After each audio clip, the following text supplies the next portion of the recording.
ஆ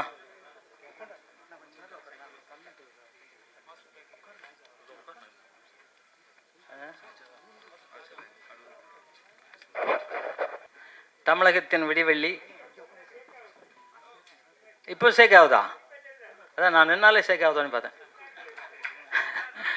தமிழகத்தின் விடிவெள்ளி தமிழர்களுக்கு எங்கெல்லாம் எந்த பாதிப்புனாலும் தன்னோட அத்தனை வேலையை வந்து நிற்கிற, முன்னாடி நின்று தமிழருக்கு உதவி செய்கிற, அவரை எப்படி கடவுள்னு சொல்கிறதா, அப்பான்னு சொல்கிறதா, அண்ணன்னு சொல்கிறதா எனக்கு தெரியல, திருமாவளவன் அண்ணன் அவர்களை அத்தனை பேரும் கைத்தடுங்க. அத்தனை பேரும் ஒரு கைத்தட்டல் கூட இல்லாமல் இருக்கக்கூடாது. ஏன்னா இந்த மாதிரி ஒரு மனிதர் இருக்கனாலும் நம்ம தமிழர்கள் நிம்மதியாக இருக்கணும்னு நான் நினைக்கிறேன். எனக்கெல்லாம் இடையில ஒரு 10 வருஷம் முன்னாடி தமிழ் பிரச்சனை, தமிழன் இருக்கக்கூடாதுன்னு சொல்லுது. அவர் துணிஞ்சு நின்று எனக்காக போராடி இன்னைக்கு கில்டை காப்பாற்றுனது, இன்னைக்கு தமிழ்நாட்டில் தமிழங்கையில் இருக்க காரணம் அந்த மாமனிதர் தான். அந்த மாதிரி மனிதன் கூட நின்று பேசுகிறதுக்கே எனக்கு பெருமையாக இருக்குது, சந்தோஷமாக இருக்குது. அவர் நீண்ட ஆயுளாக இருக்கணும். எனக்கு ரொம்ப ஆசை ஒன்று இருக்குது, அந்த இடத்துல சொல்ல முடியல, அவர்கிட்ட தான் சொன்னேன். அந்த ஆசை நிறைவேறணும் நான் இறைவன்கிட்ட வேண்டிக்கிறேன். அதே மாதிரி வேல்முருகன் அண்ணன் அவர்களுக்கும் வந்து, ஏன்னா தமிழர் அப்படின்னா எனக்கு இந்த இலங்கை இந்த இரவு பறவை படத்துக்காக அவங்கள கூப்பிட்டு சரியான ஒரு 2 பேரை தேர்ந்தெடுத்திருக்காங்க. மிக மிக அற்புதமான ஒரு 2 பேர் தேர்ந்தெடுத்திருக்காங்க. நான் கூட இப்போ கோவாவில் இருக்கணும், ஆனால் அங்கே வந்தது காரணமே இந்த 2 சிங்கங்கள் இருந்திருக்கு. இந்த சிங்கம் கூட நாங்கள் நிற்கணும் அப்படிங்கிறதுக்கு தான். ரொம்ப சந்தோஷமாக இருக்குது. இந்த படம் ரொம்ப அற்புதமாக இருந்துச்சு. இலங்கை தமிழர்களுக்காக எப்போ அது பிரச்சனை வந்து அத்தனை நேரம் போராடின திருமாவளவன் அண்ணன் அவர்கள். அது வந்து எல்லாருக்கும், நம்ம எல்லாருக்குமே தெரியும். ஆமாம், ஜெயிச்சோமா தோத்தமானிலாம் நமக்கு தெரியாது, ஆனால் ஜெயிப்போம். தமிழர்கள் ஜெயிச்சே தீர்வோம். எந்த கட்டத்திலையும் எங்கேயும் நம்ம தமிழர் தோக்க மாட்டோம். வந்தாலே வாழ வைக்கிறதுக்காக நம்ம வந்து பெட்ரூம் விட்டு வெளியே வந்து படுத்துட்டோம் அப்படின்னு நான் நினைக்கிறேன். அது இல்லாமல் வந்தது யாராக இருந்தாலும் வெளியே வச்சுட்டு நம்ம உள்ளே இருக்கணும். உள்ளே இருந்து நம்மளை காப்பாற்ற வேண்டிய சூழ்நிலையில் நம்ம இருக்கணும். இலங்கையில் வந்து பார்த்தீங்கன்னாக்கா முதல்ல தமிழர்கள் தான் இருந்தாங்க. அப்புறம் வடநாட்டிலேருந்து வந்து உட்காந்துட்டு அவங்களெல்லாம் விரட்டிட்டு அவங்க உட்காந்துக்கிட்டாங்க. இவங்க எல்லாம் அகதியாக ஆகிட்டாங்க. எத்தனை பேர் செத்தாங்க, எத்தனை சகோதரிகள் என்ன மாதிரி கொலை பண்ணாங்க, அதெல்லாம் நம்ம பார்த்தோம். கண் கலங்கணும். நானே இலங்கைக்கெல்லாம் போயிருக்கும்போது நான் பார்த்தேன். அந்தந்த இடத்துல என்னென்ன நடந்துச்சுன்னு பார்க்கும்போது ஒரு அதிர்ச்சியாக இருந்துச்சு. வாழ்கிறதா சாகிறதான்னு தெரியல. எல்லாரும் ஒரு நாள் சாவோம், ஆனால் தமிழனுக்காக குரல் கொடுத்து சாகிறோம் இல்லையா, அதுதான் பெருசு. உலகத்திலேயே மூத்த மொழி நம் தாய்மொழி தமிழ் மொழி. அந்த தமிழனா பிறக்கிறதுக்கே புண்ணியம். அதுவும் திருமாவளவன் அண்ணன் மாதிரி கூட இருக்கிற இதுக்கு எனக்கெல்லாம் ரொம்ப பெரிய பாக்கியம். நான்லாம் ரொம்ப பெரிய பாக்கியமாக நினைக்கிறேன். எனக்கு கிட்டத்தட்ட 40 வருஷம் அண்ணன் அவர்கள் பழக்கம், 40 வருஷம் பழக்கம். என் மேலே அவ்வளோ அன்பு வச்சுருக்காரு. அதனால் நான் வந்து அவர் அண்ணனே சொல்ல முடியாது, ஏன்னா என்னோட சின்னவர். அப்பானே சொல்ல முடியாது, என்னோட சின்னவர். தெய்வம் அப்படின்னு சொல்லலாம். அந்த தெய்வம் தான் திருமாவளவன் அண்ணன் அவர்கள். அதில் எந்த மாற்று கருத்து எனக்கு கிடையாது. என்னை பொறுத்தும் எனக்கு தெய்வம் திருமாவளவன் அண்ணன் அவர்கள் தான். அதில் எந்த மாற்று கருத்தும் கிடையாது. நான் எப்பவுமே சொல்லுவேன். இந்த இடத்துல நான் ஒன்று சொல்லணும்னு நினைக்கிறேன். எனக்கு வந்து ஒரு போன மாதம் 25ஆம் தேதி டி நகர் டிசி ஏசி இன்ஸ்பெக்டர் கூப்பிட்டாங்க. கூப்பிட்டு ஒரு லெட்டர் ஒன்று காமிச்சாங்க, என் உயிருக்கு ஆபத்து அப்படின்னு. உயிருக்கு ஆபத்துன்னு சொல்கிறது யார்? போலீஸ். பாதுகாக்க வேண்டியது யார்? போலீஸ். ஆனால் நான் சாவுறேன்னு பயப்படல. அவங்க சொன்னாங்க, இது மாதிரி நீங்கள் வெளியே வராதிங்க அப்படின்னு சொன்னாங்க. நான் சொன்னேன், வண்டியில் ஆயுதம் வச்சுருப்பேன் சார், வெட்டுவேன் எவன் வந்தாலும் அப்படின்னு சொன்னேன். ஏன்னா நான் தமிழன், தூத்துக்குடி தமிழன். வெட்டுவேன், எவன் வந்தாலும் வெட்டுவேன், பயப்பட மாட்டேன். சொல்லுவேன். அவங்க சொன்னாங்க, இல்லை நீங்கள் வெளியே வராதிங்க அப்படின்னு சொன்னாங்க. ஏன் நான் இந்த இடத்துல சொல்கிறேன்னா, அத்தனை பேரையும் என் டைரியில் எழுதி வச்சுருக்கேன். யார் யார் எனக்கு எதிர்ப்பு பண்ணுறாங்களோ, யார் யார் என்னை கொலை பண்ண முயற்சி பண்ணாங்களோ அத்தனை பேரையும் எழுதி வச்சேன். ஒரு வேளை எனக்கு எதுனா ஆச்சுனாக்க, இன்னைக்கு வந்து வெளியூருக்கு ஷூட்டிங் போகிறதுக்கு கேன்சல் பண்ணிட்டு வந்த காரணம் எங்கள் அண்ணன் முன்னாடி, திருமாவளவன் அண்ணன் முன்னாடி நான் சொல்லணும். ஒருவேளை ஆம்சாங் மாதிரி ஆயிடுச்சுன்னா, போட்டு தள்ளிட்டாங்கன்னா, அவ்வளோ ஈஸியாக போட்டுற முடியாது. இருந்தாலும் போட்டுட்டாங்கன்னா எல்லாம் அண்ணன் திருமாவனே டைரியில் எழுதி வச்சுருக்கேனே, உங்களுக்காகவே ஒன்று பார்சல் பண்ணி வச்சுருக்கேன். எனக்கு ஒரு ஆபத்துனா நீங்கள் தான் பின்னாடி நீங்கள் பார்க்கணும். இந்த இடத்துல நான் சொல்கிறேன். ஏன்னா எனக்கு வேறு யாரும் இல்லை, நீங்கள் தான், எல்லோரும் நீங்கள் தான். என்னை வந்து சும்மா தொட்டுட்டுலாம் போயிட முடியாது. அப்படி தொட்டால் அதுக்காக வேறைய பெரிய விலை கொடுக்கணும். ஒருத்தன் கூட வீட்டில் குடும்பத்தோடு வாழ மாட்டான். அது பெரிய இது இருக்கணும். இப்போ வந்து இந்த படத்தை பற்றி பேசுகிறேன், ஏன்னா உணர்ச்சி வசப்பட்டேன்னு நினைக்கிறேன். இந்த படம் வந்து டைரக்டருக்கு முதல்ல கை தட்டுங்க. ஏன்னா ஒரு அற்புதமான படம் பண்ணியிருக்காரு. அதே மாதிரி இந்த இலங்கை தமிழர்களை பற்றி சொல்லணும்னு ஒரு நினச்சாங்கல்ல, அதுக்கே ஒரு ஆன்சர், ஒரு பெரிய வாழ்த்துக்கள். ஏன்னா யாருக்குமே அது வரல. பணம் இருக்கிறவங்களாம் பீரோவில் கொண்டு அடுக்கிக்கிட்டே இருக்காங்க. இல்லை அண்டர் கிரவுண்டில் எடுக்கிறாங்களா தெரில. ஆனால் பணம் இல்லாதவங்க, தமிழர்களை வாழ்த்தணும், தமிழர்கள் நல்லா இருக்கணும்னு நினைக்கிற இந்த வேதாஜி பாண்டியன் அவர்களும், அந்த தயாரிப்பாளர் அவர்களும், இந்த கேமராமேன் சார் அவர்களும், இல்லை இசையமைப்பாளர்களும், எடிட்டர்களும், இதில் தொழில் செய்த அத்தனை தொழில்நுட்ப கலைஞர்களுக்கும் வாழ்த்துக்கள் சொல்லி, ஏன்னா திருமான 2 மணிக்கு வேற ஒரு ஃபங்க்ஷனில் இருக்கணும், 3 மணிக்கு ஒரு ஃபங்க்ஷனில் இருக்கணும். அவரை பேச அவர் கடலூர் போனோம், அவர் 4 மணிக்கு கடலூரில் இருக்கணும். அதானே உங்களுக்கு ஒரு ஹெலிகாப்டர் ஒன்று வாங்கிக்கிங்க அப்படின்னு கேட்டேன். ஹெலிகாப்டர் சல்லனி போயிடலான்னு கேட்டேன். அதனால் சொன்னேன். அதனால் அர்ஜெண்டாக பேசினால இந்த பேச்சை இத்துடன் நான் நிறைவு செஞ்சுட்டு, எப்பவும் சொல்கிற மாதிரி உலகத்திலேயே இந்தியா தான் மிகப்பெரிய நாடு, புண்ணியமான நாடு. அதை விட பெருசு தாய். நம் தாய் அம்மா அம்மானி ஒரு குழந்தை பிறக்கிறதுக்கு எத்தனை வாட்டி அவங்க அம்மானி கத்துனாங்களோ, அதை நம்ம பிள்ளை பிறந்ததுக்கு ஒரு அம்மா அம்மானி நம்ம சொல்கிறது இல்லை. ஏன்னா அம்மாவை கொள்கிறான் பணத்துக்காக. அது இல்லாமல் புரட்சித் தலைவர் எம்ஜிஆர் அவர்கள் சொன்ன மாதிரி தாயை மதிங்க, தாயை மதிச்ச மட்டும்தான் தலை நிமிர்ந்து வாழ முடியும். அந்த தந்தையும் தாயும், தந்தையை பற்றி ஒரு பாட்டு எழுதியிருந்தாங்க, ரொம்ப அற்புதம் இருந்துச்சு. அந்த பாடலாசிரியர் வந்திருக்காரா? அவருக்கு உண்மையிலே ஒரு கைத்தட்டு தட்டலாம். உண்மையிலே சூப்பர். தந்தையை பற்றி ஒரு பாட்டு எழுதியிருந்தாரு. அந்த தாயும் தந்தையை வணங்குங்க, எல்லாத்துக்கும் மேலே தமிழை வணங்குங்க. தமிழ் தான் உலகத்திலே மூத்தமொழி. எந்த நாட்டில் போனாலும் சரி மாடு அம்மானி தான் சொல்லுது, நம்ம காது அடைச்சா ஓமுங்கிறது தான் சொல்லுது, கடல் அலையில் போனாலும் தமிழ் தான் பேசுது, எல்லா உயிரினமும் தமிழ் தமிழ் தமிழ் தான் பேசுது.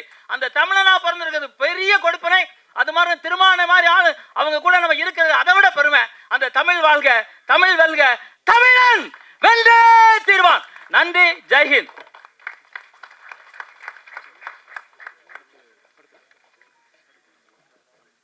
ஜாக்குவார் தங்கம் சார் அவர்களுக்கு நன்றி. தமிழை பற்றியும் இந்தியர்களை பற்றியும் ரொம்ப அழகாக எடுத்து சொன்னீங்க. அடுத்ததாக திரு ஆர்.கே. அன்புச்செல்வன் அவர்கள், தலைவர், தமிழ்நாடு திரைப்பட சிறு முதலீட்டு தயாரிப்பாளர் அவர்கள். வணக்கம். பேச வேண்டியது எல்லாமே ஜாக்குவார் தங்கம் பேசிட்டாரு. ஏன்னா புரட்சி புயல், எழுச்சி புயல், மக்கள் புயல், புயலோ புயல் என்று பேசிட்டாங்க. என்னன்னா 2 பேருமே பேச்சு புயல். அண்ணன் திருமாவளவனும் சரி, வேலுமனும் சரி, 2 பேருமே புரட்சி புயலுங்கிறதோட பேச்சு புயல். சட்டசபையில் பேசினா சும்மா டப்பாக டான்ஸ் ஆடுங்க. அண்ணன் வேலுமுருகன் பேசினா அதிகமாக கேட்பேன் நான். அதுமாரி திருமாவளவன் எங்கே பேசினா கேட்பேன். என்ன காரணம், இந்த வேதாஜி பாண்டியத்தை பற்றி பேசணும். இந்த படம் பார்த்தா இரவு பறவை நான் அந்த படத்தை பார்க்கும்போது என்னத்தை அவர் எடுக்க போகிறாரு, 4 வருஷமாக 3 வருஷமாக கஷ்டப்படுறாரு, எப்படி கொண்டு வர சொல்லி ஒவ்வொரு நடையும் என்னுடைய ஆஃபீஸுக்கு தனியாக வருவார். பார்ப்பேன், வாங்க வேலை பண்ண எப்படியான பார்த்தா 3 வருஷமாக அந்த படத்தை ஒரு கஷ்டப்பட்டு எடுத்து இன்றைக்கி நிப்பாட்டுக்கார் பாருங்க. கடலூர் மாவட்டத்தினாலே உங்களுக்கு ஒரு சொல்கிறேன், வெள்ளம், புயல், காற்று, மழை என்னன்னா எப்போ பார்த்தாலும் வானிலை அறிவிக்கும் போதெல்லாம் பார்த்தீங்கன்னா கடலூர் மாவட்டம் மட்டும்தான் சொல்லுவாங்க. ஏன்னா நான் நாகப்பட்டினம் மாவட்டம், அப்போல்லாம் நான் தஞ்சாவூர் மாவட்டம், குரடாச்சேரி, திருவாரூர். எனக்கு 5 வயசு 6 வயசுலாம் பார்த்தீங்கன்னா புயல்னா நாகப்பட்டினம் கொடி ஏற்றிடுவாங்க, மழைன்னா கொடி ஏற்றிடுவாங்க. எதுவாக இருந்தாலும் அந்த மீனவர்களை முழுக்க அப்படியே கடலூர் மக்கள் அப்படியே அற்புதமாக எடுத்திருக்காரு. எங்களுடைய சங்கத்து சார்பாக நான் சொல்கிறேன், மனப்பூர்வமாக வேதாஜி பண்ண நான் பாராட்டுறேன். என்னன்னா ஒரு தைரியமாக யாரோட உதவி இல்லாமல் இண்டிவிஜுவலாக அவரே படத்தை எடுக்கும்போது கோயம்புத்தூரில் பணம் தான் சொல்லி கூட போய் ஏமாற்றி கோயம்புத்தூரில் சண்டை போட்டு பெரிய பிரச்சனை நான் வர வச்சு பஞ்சாயத்து பண்ணி வர வச்சேன். நினச்சாலே அவர் அது இருக்கணும், வேதாஜி பாண்டியன். ஆமாம், அதனால் பார்த்துங்க, இவருடைய முயற்சி தான் இன்றைக்கி கடலூர் மாவட்டத்துக்கு மிகப்பெரிய ஒரு வெற்றியை தேடி தந்திருக்கு. எல்லாருமே கைத்தட்டுங்க. ஏன்னா இவர் ஒரே மனிதன். நல்லா பாருங்கள், நான் பேசணும்லாம் பேச மாட்டேன், சும்மா பேச மாட்டேன், போய் சொல்ல மாட்டேன். என் சங்கத்தோட ஒவ்வொரு ஆளும் ஜெயிக்கணும் சொல்லி தான் பேசுவேன். இவர் வருவார், ஒவ்வொரு நாளும் தனியாக 7 மணி 8 மணி நின்று எப்படியாவது ஜெயிக்கினார். இன்றைக்கி ஒரு புரட்சி தமிழனையும் ஒரு புரட்சி தமிழன் 2 பேரும் கூட்டத்தை வச்சு இன்றைக்கி ஒரு ஃபங்க்ஷன் பண்ணினார்னா இந்த படம் கண்டிப்பாக சக்ஸஸ் பண்ணு. காரணம் நல்லா இருக்கு படம். நீங்கள் நான் தான் சொன்னேன், படம் பார்க்கும்போதே எனக்கு கண்ணே கலங்கிருச்சு. என்ன காரணம், 1989 நினைக்கிறேன், இங்கே விடுதலை புலிங்க ஜக்கரேகனில் மாத்தியாவை சுட்டு போனாங்க நினைக்கிறேன். மாத்தியாவுங்கிறவங்க தான் ஜக்கரை சுட்டு போனாங்க. அப்புறம் நான் திருவாரூர் மாவட்டத்தில் குரடாச்சேரியில் இருக்கேன். அப்போ 4 மணிக்கு எல்லாரையும் சுட்டுக்கிட்டு எங்கள் ஊர் குரடாச்சேரி அப்படியே வேதனை தான் போவாங்க. இந்த படம் பார்த்தீங்கன்னா யமகால் உள்ள இதெல்லாம் இஞ்சிலாம் திருட்டு போகிறாங்க. நான் 4 மணிக்கு எழுந்து பார்த்தா என்னடா அப்படி இவ்வளோ வேறு 6 அடிக்கு ஓரன்னு பார்த்தா எல்லாமே விடுதலை புலி ஓடினாங்க. ஏன் சொல்ல வரேன்னா, எனக்கு இந்த விடுதலை புலிங்கிற ஒன்று இருந்ததுனால தான் தமிழனுக்கு மிகப்பெரிய ஒரு மரியாதை இருந்துச்சு.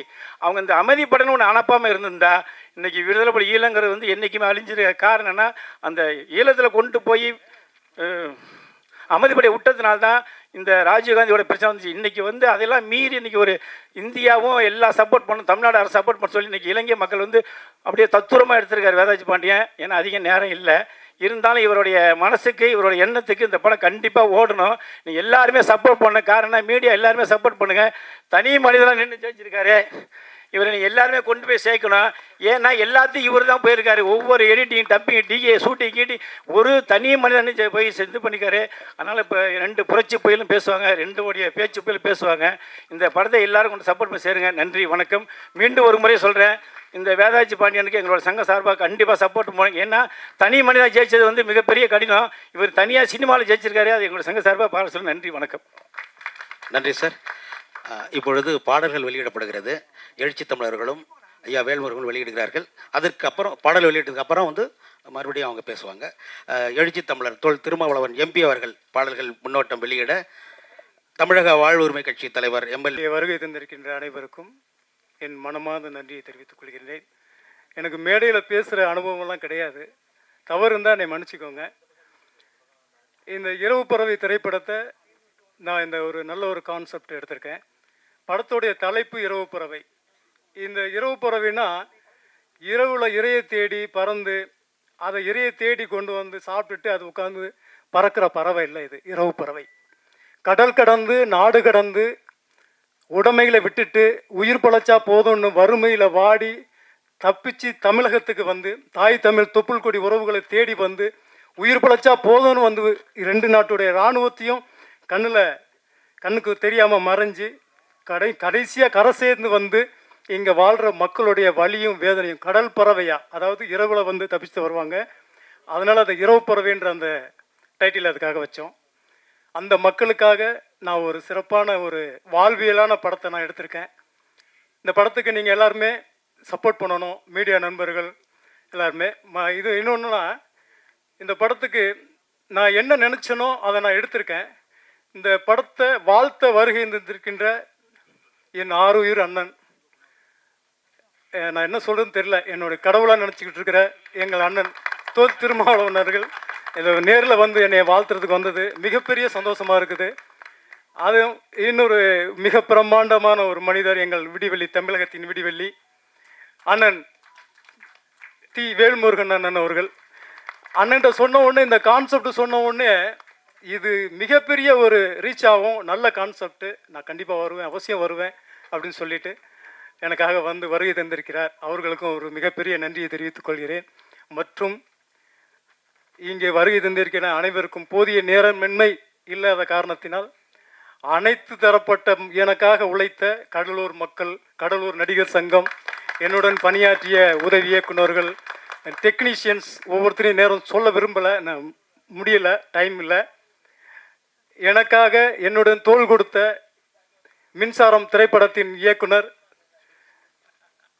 அண்ணன் செல்வகுமாரன் அவர்கள்லாம் எனக்கு ரொம்ப மிகப்பெரிய உதவியாக இருந்தாங்க. இன்னும் நிறைய சொல்லணும், எனக்கு போதிய நேரமின்மை, தலைவர்கள்லாம் பேசணும் இந்த படத்தை பற்றி. மிகப்பெரிய அளவில் இது கடைக்கோடி மக்களுக்கும் போய் சேரக்கூடிய விஷயமா இதை கொண்டு போகணும்னு சொல்லி நான் விருப்பப்படுறேன். எல்லாருடைய மனசுலையும் எல்லாருடைய வாயிலையும் இரட்டை குடியுரிமையை பற்றி ஒவ்வொரு தலைவர்களும், நம்ம இப்போ இருக்கிற நம்ம முதலமைச்சர் வரைக்கும் ஒரு கோரிக்கையெல்லாம் வச்சுக்கிட்டு இருக்காங்க மத்திய கவர்மெண்ட்டில். எல்லாருமே வாய் வழியாக பேசக்கூடிய ஒரு விஷயத்தை நான் ஒரு திரைப்படமாக எடுத்து இந்த மக்களுக்கு ஏதாவது ஒரு நல்லது செய்யணும் அப்படின்ற ஒரு நோக்கத்தில் எடுத்திருக்கேன். இது எல்லாரும் ஒத்துழைப்பு தந்து மீடியா மக்கள், மீடியா பப்ளிக், ப்ரெஸ்ஸு, சொந்த பந்த அனைவருக்கும், எங்கள் வருகை தந்த அனைவருக்கும் மீண்டும் ஒரு முறை நன்றியை சொல்லி விடைபெறுகிறேன். நன்றி, வணக்கம்.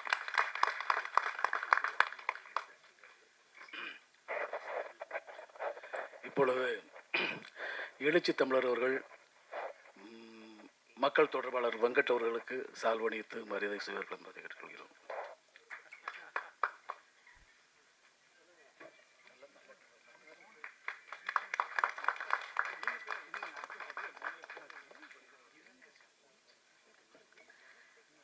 இப்பொழுது திருமாவளவன் ஐயா நடித்த மின்சார திரைப்பட இயக்குனர் திரு செல்வகுமரன் ஐயா அவர்களுக்கு எழுச்சி தலைவர் தமிழர் திரு திருமாவளவன் எம்பி அவர்கள் ஷால்வை அணிவார்.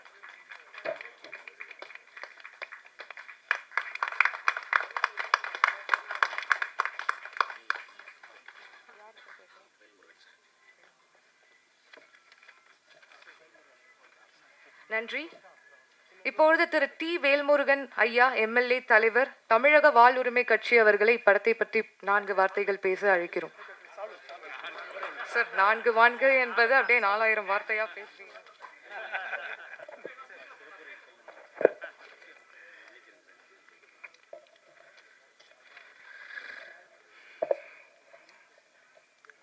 படத்தின் தயாரிப்பில் தமிழ் திரை சேனல், தமிழ் என்பது வெற்றியை குறிக்கும். கண்டிப்பாக இந்த படம் வெற்றி பெறும் என்று முதலில் நான் வாழ்த்தி, இரவு பறவை என்கிற இந்த திரைப்படத்தை எழுதி இயக்கி பல்வேறு கடினமான சூழலில் பொருளாதார நெருக்கடியில் அருமை சகோதரர் வேதாஜி பாண்டியன் அவர்களும், அவருக்கு உறுதுணையாக தயாரிப்பில் எனது ஊரை சார்ந்த டாக்டர் பாண்டியன் அவர்களும் உதவி செய்து இன்றைக்கு நம்முடைய போற்றுதலுக்குரிய நாடாளுமன்ற உறுப்பினர், எங்கள் மாவட்டத்தின் மைந்தர், எங்கள் மாவட்டத்தின் பிரதிநிதி, இந்த கதையை நம்முடைய இயக்குனர் அவர்கள் வடிவமைத்திருக்கிறார்கள் அல்லவா, எழுதி இயக்கியிருக்கிறார்கள் அல்லவா, இதுக்கு உண்மையிலேயே செயல் வடிவம் தர வேண்டும் என்றால் அது தமிழக சட்டமன்றத்தால் முடியாது, இந்திய நாடாளுமன்றத்தால் தான் முடியும். அதை செய்யக்கூடியவராக இருக்கக்கூடிய அண்ணன் விடுதலை சிறுத்தைகளின் தலைவர் என் அன்புக்குரிய அண்ணன் திருமாவளவன் அவர்களையும், வருகை தந்து இருக்கின்ற திரைப்பட இயக்குனர் அரவிந்த் ராஜ் அவர்களையும், கலை மாமணி, மதிப்பிற்குரிய, நான் அவரை சின்ன வயசுலேருந்து படங்களை பார்க்கும்போது வரும், அப்படியே சண்டை பயிற்சியெல்லாம் இன்றைக்கி பல நிகழ்ச்சிகளில் இதுமாரி ஒன்றா பேசுகிறதுக்கு பார்க்குறதுக்கு வாய்ப்பு கிடைத்து, தமிழர்களுக்கென்று தனியாக ஒரு அமைப்பை உருவாக்கி அதற்கு அவருக்கான பல்வேறு மிரட்டல்கள் உருட்டல்கள் எல்லாவற்றையும் எதிர்கொண்டு நீங்கள் எல்லா கதாநாயகர்களையும் கையாண்ட உங்களுக்கு இந்த உருட்டல் மிரட்டல் எல்லாம் ஒருபோதும் நீங்கள் கவலைப்பட வேண்டாம். அண்ணன் ஜாக்குவார் தங்கம் அவர்களே, நீங்கள் இந்த மண்ணின் மைந்தன், பச்சை தமிழன். உங்கள் அருகாமையில் இருப்பது விடுதலை சிறுத்தைகளின் தலைவர் அண்ணன் திருமா அவர்கள். அந்தாண்ட நான் உட்காந்துருக்கிறேன். எங்களை 2 பேரை தாண்டி உங்களை இங்கே வந்து நடிக்க வந்தவன், அல்லது சங்கம் துவக்க வந்தவன், அல்லது தென்னிந்தியா முழுக்க சொந்தம் கொண்டாடுறவன், ஒரு துரும்பை கூட உங்கள் மீது படாது. நீங்கள் கவலையே பட வேண்டாம், அச்சமே பட வேண்டாம். அதனால் தொலைபேசியில் அடிக்கடி அண்ணன் பேசுவாங்க, வாழ்த்துவாங்க. தமிழ் வாழ்வுரிமை கூட்டமைப்பு சார்பாக நிகழ்ச்சிகளை நாங்கள் முன்னெடுக்க போது, நீங்கள் தென் தமிழ்நாட்டின் தமிழன், திருநெல்வேலி எதில் வீரம் என்று உங்களுக்கு தெரியும், நான் சொல்லக்கூடாது. அதனால் இனி உங்கள் வாயால் வந்தேரிகளாலோ அல்லது வேறு நபர்களாலோ உங்கள் உயிருக்கு அச்சம் பயம் என்கிற வார்த்தை வரக்கூடாது. நாங்கள் இருக்கிறோம் என்பதை முதலில் பதிவு செய்து,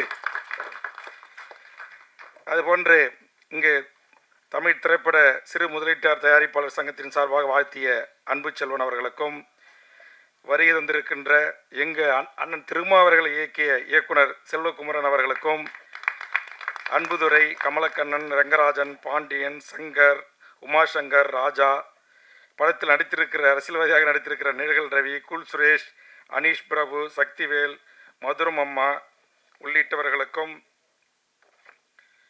இன்னும் நிறைய பேர் படிச்சுக்கிட்டே போகணும், எழுதி கொடுக்க சொன்னேன், யாரும் கோபித்து கொள்ளாதீர்கள்.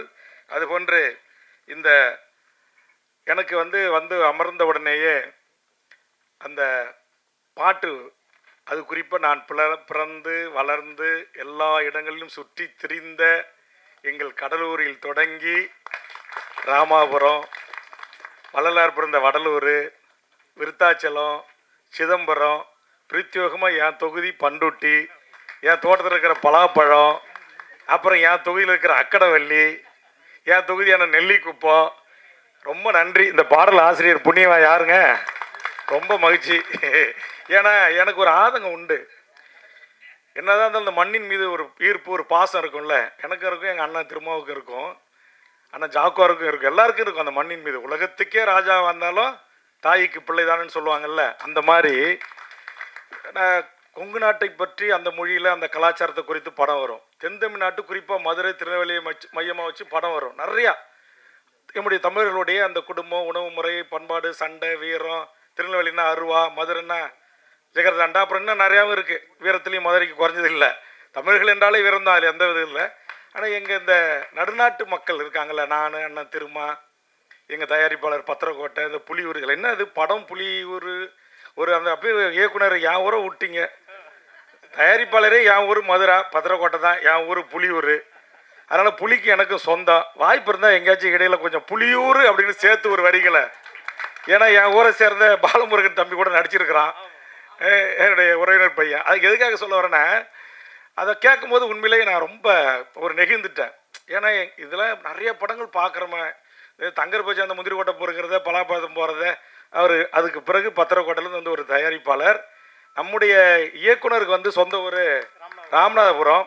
அவரை அந்த ராமநாதபுரம் சொந்த ஊருக்காரங்களுக்கு தான் தெரியும் அந்த படகுல வர்ற மீனவர்கள், அவங்க அந்த புலிகள் அல்லது காயம்பட்ட போராளிகள், ஈழ உறவுகளை எப்படி பத்திரமா பாதுகாத்து அடைகாத்து கொண்டு வந்து இங்கே கரை சேர்க்கிறாங்க. அதற்கு அவங்க சந்தித்த வழக்குகள், பொய் வழக்குகள், புனையப்பட்ட பல்வேறு கதைகள்.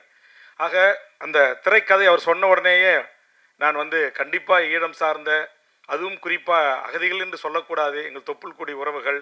ஆனால் இந்த சென்சாருக்காக என்ன செஞ்சுருக்காருன்னா, இந்திய வம்சவழி தமிழர்கள் இங்கே வர்ற மாதிரின்னு சொல்லியிருக்கிறாரு. அது இந்திய வம்சவழி தமிழர்களை காட்டிலும் அந்த மண்ணின் பூர்வீக குடி மக்களான என் ஈழத்து உறவுகள் தான் படகுகளிலே இங்கே வந்து போராளிகளாகவும், கரும்புலிகளாகவும், கடற்புலிகளாகவும், வான்புலிகளாகவும், உலகத்தில் எந்த ஒரு இனத்தின் விடுதலை போராட்டமும் இத்தனை படைகளையும் கொண்டு, வான்புலிகள் என்று சொல்லக்கூடிய விமானப்படை, தரப்படை, கப்பல் படை என்று அத்தனை படை கொண்டு ஒரு விடுதலை போராட்ட இயக்கம் உலக அரங்கில் விடுதலைக்கு போராடியது என்று சொன்னால், அது எம் தமிழீழ தேசிய தலைவர் மேதகு வேலுப்பிள்ளை பிரபாகரன் என்கிற மகத்தான தலைவன் தலைமையிலான அந்த விடுதலை புலிகளின் இயக்கம். ஆக அந்த இயக்கம் அந்த மண்ணில் ஒரு சுதந்திர தமிழ் ஈழத்திற்காக, அந்த தாகத்திற்காக 50,000 போராளிகள் அந்த மண்ணில் விதையாக விழுந்திருக்கிறார்கள். ஒரே நாளில், ஒரே வாரத்தில் 1,76,000க்கும் மேற்பட்ட மக்கள் கொல்லப்பட்டிருக்கிறார்கள். நேற்றைய முன்தினம்தான் இதை குறித்து செஞ்சியிலே பல்லாயிரக்கணக்கான உறவுகளை திரட்டி இதற்கான ஒரு நினைவேந்தலை நான் நடத்திய போது வேதனையின் உச்சமாக சில வார்த்தைகளை நான் அந்த நிகழ்விலே பேசினேன். வந்த உடனே அண்ணன் திருமாவளவோடு அதை குறித்து நான் பகிர்ந்து கொண்டேன். இன்றைய தமிழ்நாடு முதலமைச்சரிடத்தில் 4 ஆண்டு காலம் தொடர்ந்து சட்டமன்றத்தில் வலியுறுத்தி இருக்கிறேன். அப்படிப்பட்ட அந்த கருத்து தான் இங்கே வாழ்கின்ற எமது தொப்புள்குடி உறவுகளான ஈழ உறவுகள் ஒரு 2 சென்ட், 1 சென்ட், 1/4 சென்ட் நிலம் வாங்கி தங்க பேரில் பதிவு செய்ய முடியாது. உழைச்சி ஒரு இருசக்கர வாகனம் வாங்க முடியாது. இங்கே படித்து, இங்கே நம்மளை இந்தியாவிலேயே பிறந்து, இன்றைக்கு கல்லூரி படிப்பை முடித்து, இன்றைக்கு விளையாட்டு வீரனாக திகழ்ந்தால், எல்லா 7 மெடல் வாங்கியிருக்கிறது ஒரு ஈழத்து சகோதரி குழந்தை. ஆனால் தெற்காசியாவில் போய் விளையாடுறதுக்கு பாஸ்போர்ட் கிடையாது, அனுமதி இல்லை. காரணம், அவர்கள் அகதி. நானும் விடுதலை சிறுத்தைகள் தலைவரான திருமா அவர்களுடைய சார்பாக சட்டமன்ற உறுப்பினராக வந்தவர்கள்தான். மாண்புமிகு கலைஞர் அவர்கள் இருந்தபோது நாங்கள் அவரிடத்திலே வலியுறுத்தி, நான் தொடர்ந்து சட்டமன்றத்தில் பேசி, இங்கு துவக்கப்பள்ளி கூட படிப்பதற்கு ஆரம்ப கட்டத்தில் அனுமதி இல்லை. உயர்நிலைப் பள்ளிக்கு போக முடியாது, உயர்கல்விக்கு வழி கிடையாது. பன்றி குடிசைகளோட கேவலமாக இருக்கும் அந்த குடிசைகள். அவர்களுக்கு அடிப்படை வசதிகள், கட்டமைப்புகள், அதை அத்தனையும் கொஞ்சம் கொஞ்சமாக சட்டமன்றத்தில் போராடி ஒரு மக்களால் தேர்ந்தெடுக்கப்பட்ட தமிழக அரசு இங்கு வாழ்கின்ற எமது உறவுகளுக்கு இந்த கூட்டத்தில் கூட என் கோரிக்கை ஏற்கப்பட்டு மாண்புமிகு தமிழக முதலமைச்சர்களால் ஈழ அகதிகள் குடியிருப்பு என்று சொல்லக்கூடியதை மாற்றி அமைத்து அவர்களுக்கு 3000 வீடுகளுக்கான அறிவிப்பு வெளியிட்டிருக்கிறார்கள். இப்போ பல்லாயிரக்கணக்கான வீடுகள் தமிழ்நாடு முழுவதும் இவர்கள் வாழ்கின்ற இடங்களில் கட்டி தந்து கொண்டிருக்கிறோம். அதில் கூட எனக்கு திருப்தி இல்லை. நான் ஆய்வுக்கு போன எல்லா கலெக்டர் ஆஃபீஸெல்லாம் கூட்டுக்கிட்டு அவர் கழிவு வரைய வெளியில் வச்சுருப்பாங்க. நான் சொன்ன ஒரு வயது வந்த பெண் அல்லது ஒரு இந்த பேய் பிசாசுக்கு பயப்படுற ஒரு பொண்ணு, ஒரு சின்ன பையன், எப்படிங்க 12 மணி 2 மணிக்கு வெளியில் வந்து அவன் டாய்லெட்டை பயன்படுத்த முடியும்? கட்டி கொடுக்க தான் கட்டி கொடுக்குறீங்க, இன்னும் ஒரு 10 அடி சதுரடி கொஞ்சம் பெரிதாக கட்டி கொடுக்கக்கூடாதுன்னு அதற்கு ஒரு பரிந்துரையும் நான் செய்தேன்.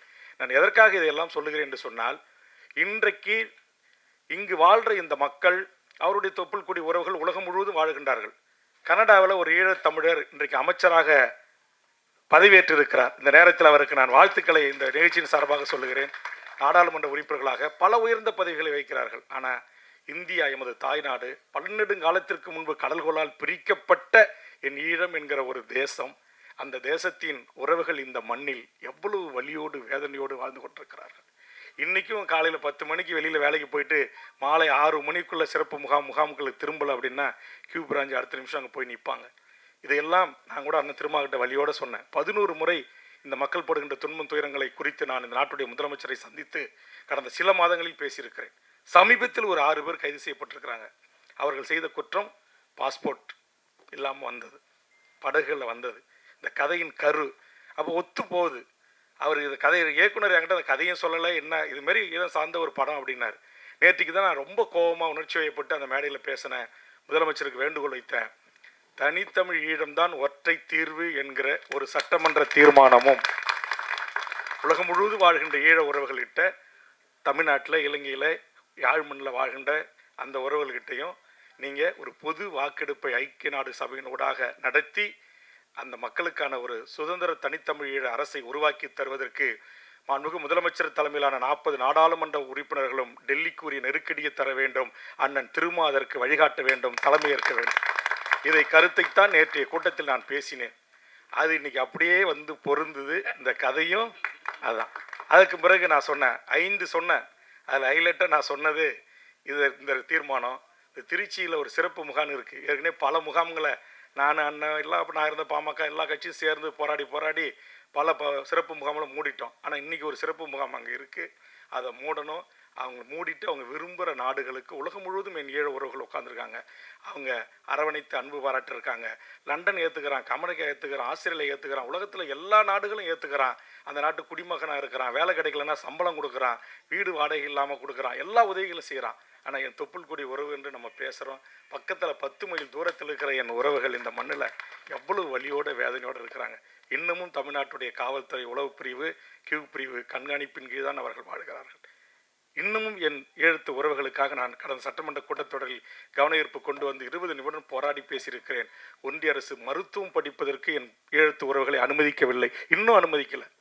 இப்போ குறிஞ்சிப்பாடிலாம் வருதுனால சொல்கிறேன். ஒரு பெண் புள்ள எம்டெக் படித்த பொண்ணு, அந்த பொண்ணு ஒரு 2 சென்ட் இந்த விதிகளை தெரியாமல் ஒரு 2 சென்ட் நிலம் வாங்கிறதுக்கு அது ஒரு அக்ரிமெண்ட் போட்டாங்க. இதை பக்கத்தில் இருந்த யாரோ ஒருத்தன் அரசுக்கு போட்டு கொடுத்து அந்த பெண்ணையும் அவங்க அப்பாவையும் 55 நாள் சிறை பிடிச்சிருக்கிறாங்க. சிறையில் இருக்காங்க, கடலூர் சிறையில். அவங்க செய்த குற்றம் என்ன?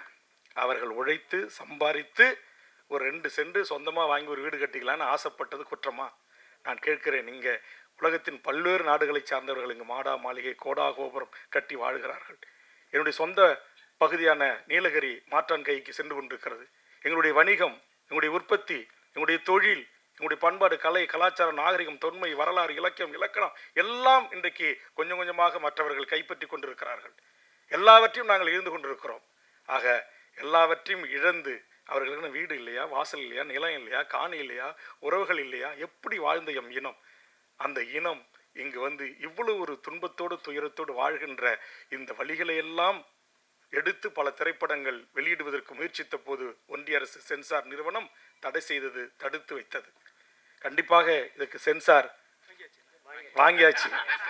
நான் வந்த உடனே பக்கத்தில் இருந்த நம்ம தயாரிப்பாளர் கேட்டேன், வாங்கியாச்சு அப்படின்னாரு. எனக்கு கொஞ்சம் விசாரிச்சு சொல்கிறேன் அப்படின்னாரு. ஏன்னா நான் அண்ணன் திரும்ப ஏற்கனவே இதே இடத்துல ஒரு படத்துக்கு வந்தேன். அந்த இயக்குனர் பட்ட வலிகள் வேதனைகளுக்காக, ஆமாம் தோழர் சேக்குவரா, அதற்காக நாங்கள் முற்றுகை போராட்டம் நடத்துகிறோம் நாங்கள் 2 பேரும் அப்படின்னு அண்ணங்கிட்ட அனுமதி வாங்கி நான் அறிவித்தேன்.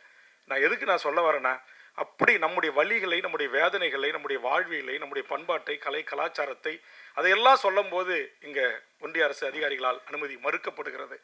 ஆக அந்த மக்கள் படுகிற அந்த துன்பம், அதைத்தான் நேற்றுக்கு நான் 5 சொன்ன முதலமைச்சருக்கு. நீங்கள் என்ன கூட நிறைய பேர் நண்பர்களே, ஒரு சீட்டு வாங்கிட்டு போய் அங்கே நிற்கிறாரு, திரும்ப 2 எம்பிக்கு போய் நிற்கிறாரு, 4 எம்எல்ஏக்கு போய் நிற்கிறாரு அப்படின்றாங்க. இந்த 2 எம்பியும் இந்த ஒத்த எம்எல்ஏவும் இந்த மண்ணுக்கும் இந்த மொழிக்கும் இந்த மக்களுக்கும் நாடாளுமன்றத்திலும் சட்டமன்றத்திலும் என்ன சாதித்தது என்பதை அப்படி எழுதுறவங்க, அப்படி பேசுகிறவங்க விவாதம் வச்சிங்கன்னா, ஏதோ விடுதலை சிறுத்தைகள் தலைவர் தலித் மக்களுக்கான தலைவர் அப்படின்னு நிறைய பேர் சொல்கிறாங்க. இந்தியாவில் இருக்கிற கிட்டத்தட்ட 90 கோடி, இன்னைக்கு 140 கோடி மக்கள் தொகையில் 80% மேல் இருக்கிற ஓபிசி மக்களுடைய இடஒதுக்கீட்டுக்காக முதல் குரல் கொடுத்த ஒரு ஓபிசி சாராத ஒரு தலைவன் அண்ணன் திருமாவளவன்.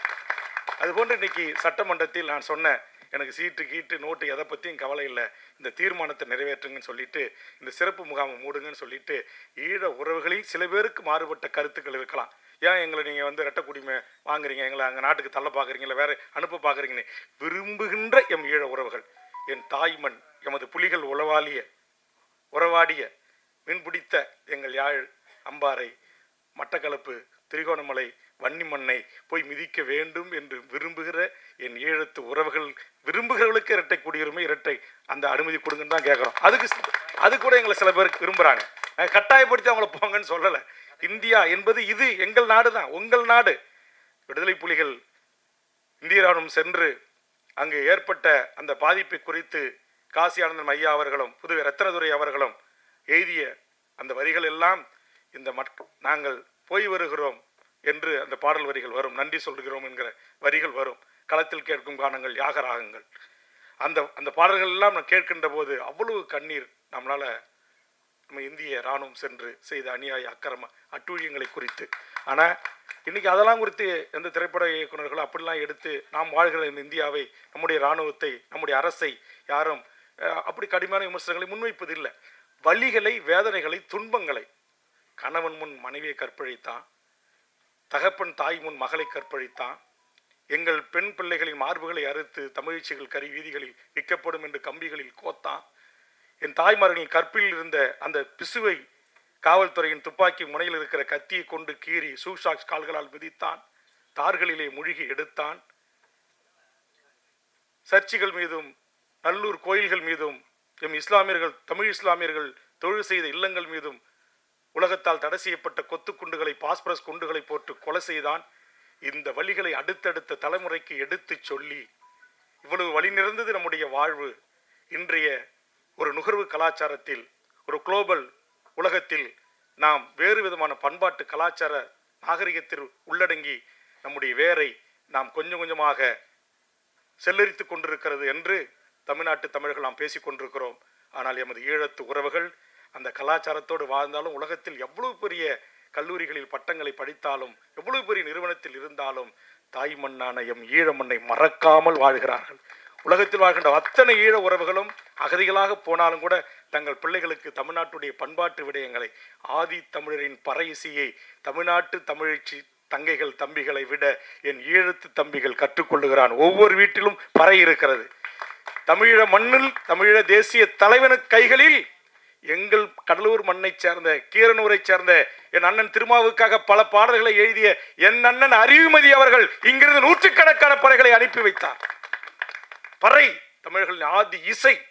அதிலிருந்து அல்லது கர்நாடக இசையிலிருந்து பரதநாட்டியம் பரதமுனிவரிடம் கற்றுக்கொண்ட இதிலிருந்து என் தமிழ்ச்சிகள், ஈழத்தமிழ் பிள்ளைகள் இன்றைக்கும் அந்த கலைகளை கையளிக்கிறார்கள். தூய தமிழ்களை, தமிழ் பள்ளிகளை உருவாக்கி கற்றுத்தருகிறார்கள். ஆனால் இந்த மண்ணில் இந்த அகதிகளை தமிழ்நாடு அரசு ஏறெடுத்து பார்க்க வேண்டும். முதலமைச்சர் பார்த்து சில நடவடிக்கைகள் எடுத்துக்கொண்டிருக்கிறார். அப்படிப்பட்ட சூழலில் கடந்த காலத்தில் அம்மையார் ஜெயலலிதா அவர்கள் நிறைவேற்றிய ஈழத்தில் நடந்து இனப்படுகொலை தான் என்றும் அதற்கு ஒற்றை தீர்வு பொது வாக்கெடுப்பினூடாக தமிழீழ அரசை உருவாக்கி தர வேண்டும் என்கிற கோரிக்கையும், அதுபோன்று சிறப்பு முகாம் மூடப்பட வேண்டும். அதன் கூட இந்த இரட்டை குடியுரிமை ஒன்றிய அரசு மோடி எதை ஒரு திட்டம் பேசிட்டு இருக்கிறதா கூட நாங்கள் கேள்விப்பட்டோம். தனி அமைச்சர்கள்லாம் உருவாக்குவோம், நாங்கள் பார்த்துப்போம் அப்படின்லாம் சொன்னாங்க. ஒருவேளை நம்முடைய 2 பாண்டியன், தயாரிப்பாளர் பேரும் பாண்டியன், இயக்குனர் பேரும் பாண்டியன், 2 பாண்டிய மன்னர்களுடைய இந்த உருவாக்கத்தில் இருக்கிற இந்த படம் வெளிவந்த பிறகாவது இந்திய நாட்டை ஆடுற அந்த மோடிஜி அவர்களே இந்த இரட்டை குடியுரிமைனாச்சும் கொஞ்சம் கொடுங்க. அமெரிக்கா கொண்டு வந்த தீர்மானத்தை நீர்த்து போக செஞ்சீங்க, அதுக்கெல்லாம் நான் வரல. எனக்கு அந்த ஒரு பாட்டிலேயே இந்த படத்தை பிடித்திருக்கிறது. ஒரு சின்ன மாறுபட்ட கருத்து இருக்கிறது, அதை நான் உங்களிடத்திலே சொல்லுகிறேன். இதுபோன்று வழி சுமந்த கதைகளை குறித்து நாம் எடுக்கின்ற போது அந்த ஒரே ஒரு பாட்டு மட்டும் கொஞ்சம் எனக்கு நெருடலாக இருந்தது. ஏன்னா அந்த மக்கள் படுகின்ற அந்த துன்பம். ஆனால் உங்களுக்கு சினிமா படம் ஓடணும், முதல் போட்டுறீங்க. ஏற்கனவே பாவம் 2-3 படம் எடுத்து இயக்குனர், தயாரிப்பாளர் நட்டத்தை சந்தித்திருக்கு. நம்ம வந்து பேசிட்டு போயிடலாம், அப்படி வைக்காதீங்க, இப்படி வைக்காதீங்க, அந்த ஆட்டம் தெரியுது, இந்த ஆட்டம் தெரியுது, இது குத்தாட்டம், பாட்டு ரெட்டாசனம், அதெல்லாம் வருதுன்னு. ஆனால் திரை ரீதியாக, வணிக ரீதியாக சில தயாரிப்பாளர்கள், பாடலாசிரியர்கள், இயக்குனர்கள் அது தேவை என்கிற அடிப்படையில் நீங்கள் அந்த பாட்டை வைத்திருக்கலாம், அது தவிர்த்திருக்கலாம் என்பது என்னுடைய தனிப்பட்ட கருத்து தான். அதனால் ஏன்னா நீங்கள் எடுக்கிறது வந்து ஒரு நம்முடைய தொப்புள்குடி ஒருவருடைய வழிகளை, வேதனைகள், அதுவும் அந்த கடல் காட்சி, கேமராமேன் உள்ளிட்ட பாடலாசிரியர் உள்ளிட்ட எல்லாரையும் நான் பாராட்டணும். அந்த நடிகை அவங்க வந்து அப்படியே அந்த தங்கை அப்படியே அந்த அப்பாவை நினச்சி பாடணும். உண்மையிலேயே எனக்கு வந்து கண்ணீர் வந்துச்சு. அப்படியே அது முழுசாக படம் பார்த்தா உண்மையிலேயே சிறப்பாக இருக்கும், சிறப்பாக இருக்கணும். ஆனால் என்ன ஒன்று, சிறப்பானது தமிழர்கள் கொண்டாடுவதில்லை. இந்த படத்தை நாம் கொண்டாடுவோம். இது போன்று ஈழம் சார்ந்து தமிழர்கள் சார்ந்து அவர்கள் துன்பங்கள் குறித்து எனக்கு வந்து ஈழம் இதெல்லாம் குறித்து பேசினா குறைஞ்சது ஒரு 5 மணி நேரம் பேசி விட்டிங்கன்னா பேசிகிட்டே இருப்பேன். ஆனால் இப்போ எனக்கு கலெக்டர், எஸ்பி, உயர் அதிகாரி, கமிஷனர்ஸ்லாம் அங்கே வெயிட் பண்ணிட்டு இருக்காங்க. 4 மணிக்கு நான் அங்கே நாளைக்கு அஷூரன்ஸ் கமிட்டி சேர்மனாக இருக்கிற அங்கே போய் ஆய்வு உட்படுத்தணும். அதுக்கான ஒரு கூட்டம், அசம்பிளி செக்ரட்டரிஸ் எல்லாரும் ஃபோன் அடிச்சுட்டே இருக்கிறாங்க.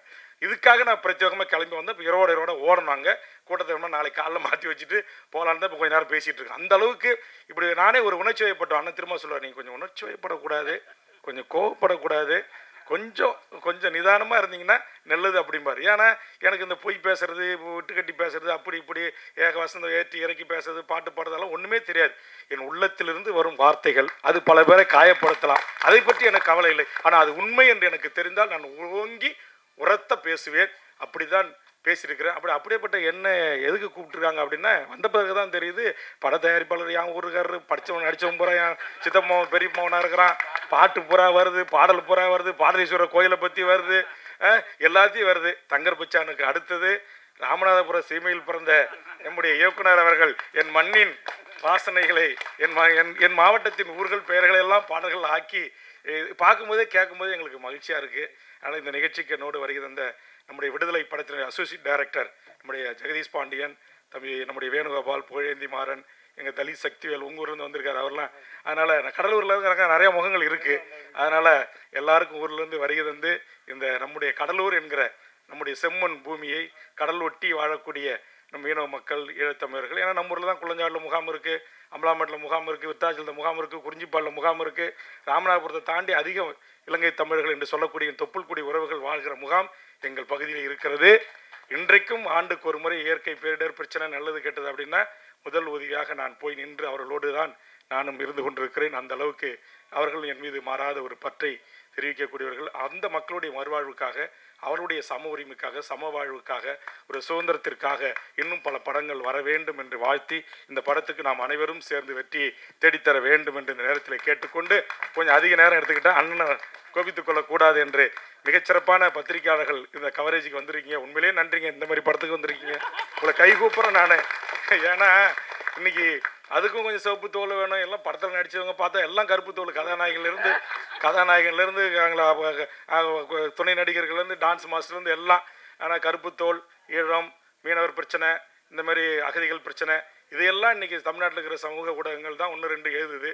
பெரிய இந்த மெயின் ஸ்ட்ரீம் மீடியாக்கள் என்று சொல்லக்கூடியவங்க இந்த பெரிய பத்திரிகைகள்லாம் கண்டுக்கிறதே இல்லை. ஆனால் இங்கே பல பத்திரிகை நண்பர்கள்லாம் உட்காந்துருக்கிறீங்க. இவ்வளவு தொலைக்காட்சி, இவ்வளவு யூடியூப் சேனல்லாம் வந்திருக்கிறீங்க.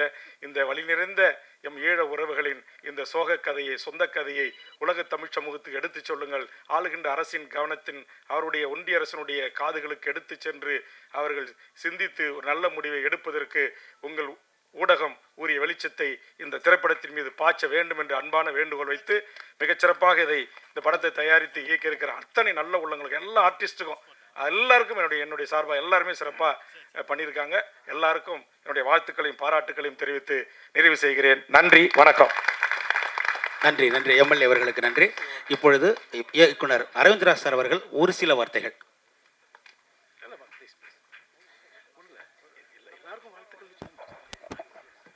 பத்திரிகை நண்பர்கள், ஊடக நண்பர்கள் எல்லோருக்கும் வணக்கம். அருமை அண்ணன் திருமாவளவன் அவர்களுக்கும் வேல்முருகன் அண்ணன் அவர்களுக்கும் இந்த நல்ல நிகழ்வுகளை கலந்து கொண்டதற்கு நன்றிகள். படம் ரொம்ப நல்லா வந்திருக்குது. ஒரு அற்புதமான ஒரு முயற்சி. உண்மையிலே அந்த அப்பா பாட்டு மனசை உருக்கி இருக்குது. நிச்சயமாக இந்த படம் மிகப்பெரிய வெற்றி படமாக இருக்கும். அதற்கு பத்திரிகை நண்பர்களும் ஊடக நண்பர்களும் துணை புரிய வேண்டும் என்று கேட்டுக்கொண்டு, இந்த நல்ல வாழ்ப்பை வழங்கிய நல்ல உள்ளங்களுக்கு நன்றி கூறி விடைபெறுகிறேன். நன்றி.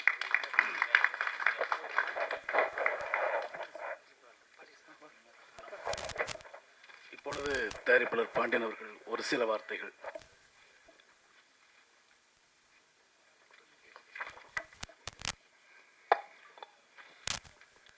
இந்த இரவு பறவை இசை வெளியீட்டு விழாவிற்கு சிறப்பு விருந்தினராக வந்திருக்கும் டாக்டர் தொல் திருமாவளவன் அவர்களே மற்றும் என்னுடைய மண்ணின் மைந்தன்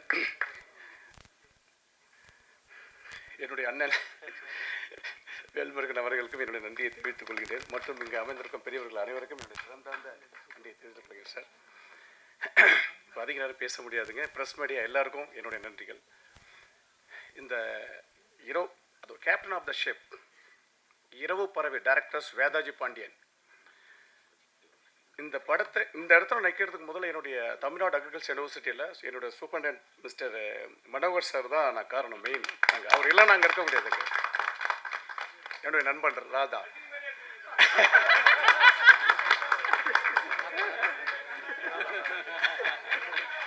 சார் சார் ஆக்சுவலி அவர் வந்து டாக்டர் நம்ம வேதாஜி பாண்டியன் டைரக்டர்ஸ் வராங்க, அவங்களை ஒரு தான் நம்ம மீட் பண்ணலான்னு சொல்லிட்டு கூப்பிட்டாருங்க. வீட்டிலேருந்து சரி சொல்லிட்டு போகணும். சார் பார்த்த உடனே என்னை பார்த்தாருங்க. என்னை பார்த்துட்டு உங்கள் ஸ்ட்ரக்சருக்கு நீங்கள் வந்து என்னுடைய ஐபிஎஸ் ரோல் நீங்கள் பண்ணுங்கள், டிஎஸ்பி ரோல் பண்ணுங்கன்னாரு. சார் நான் ஆக்சுவலி வந்து டாக்டரேட் ஹார்டிகல்ச்சர் 2001 பேட்ச்.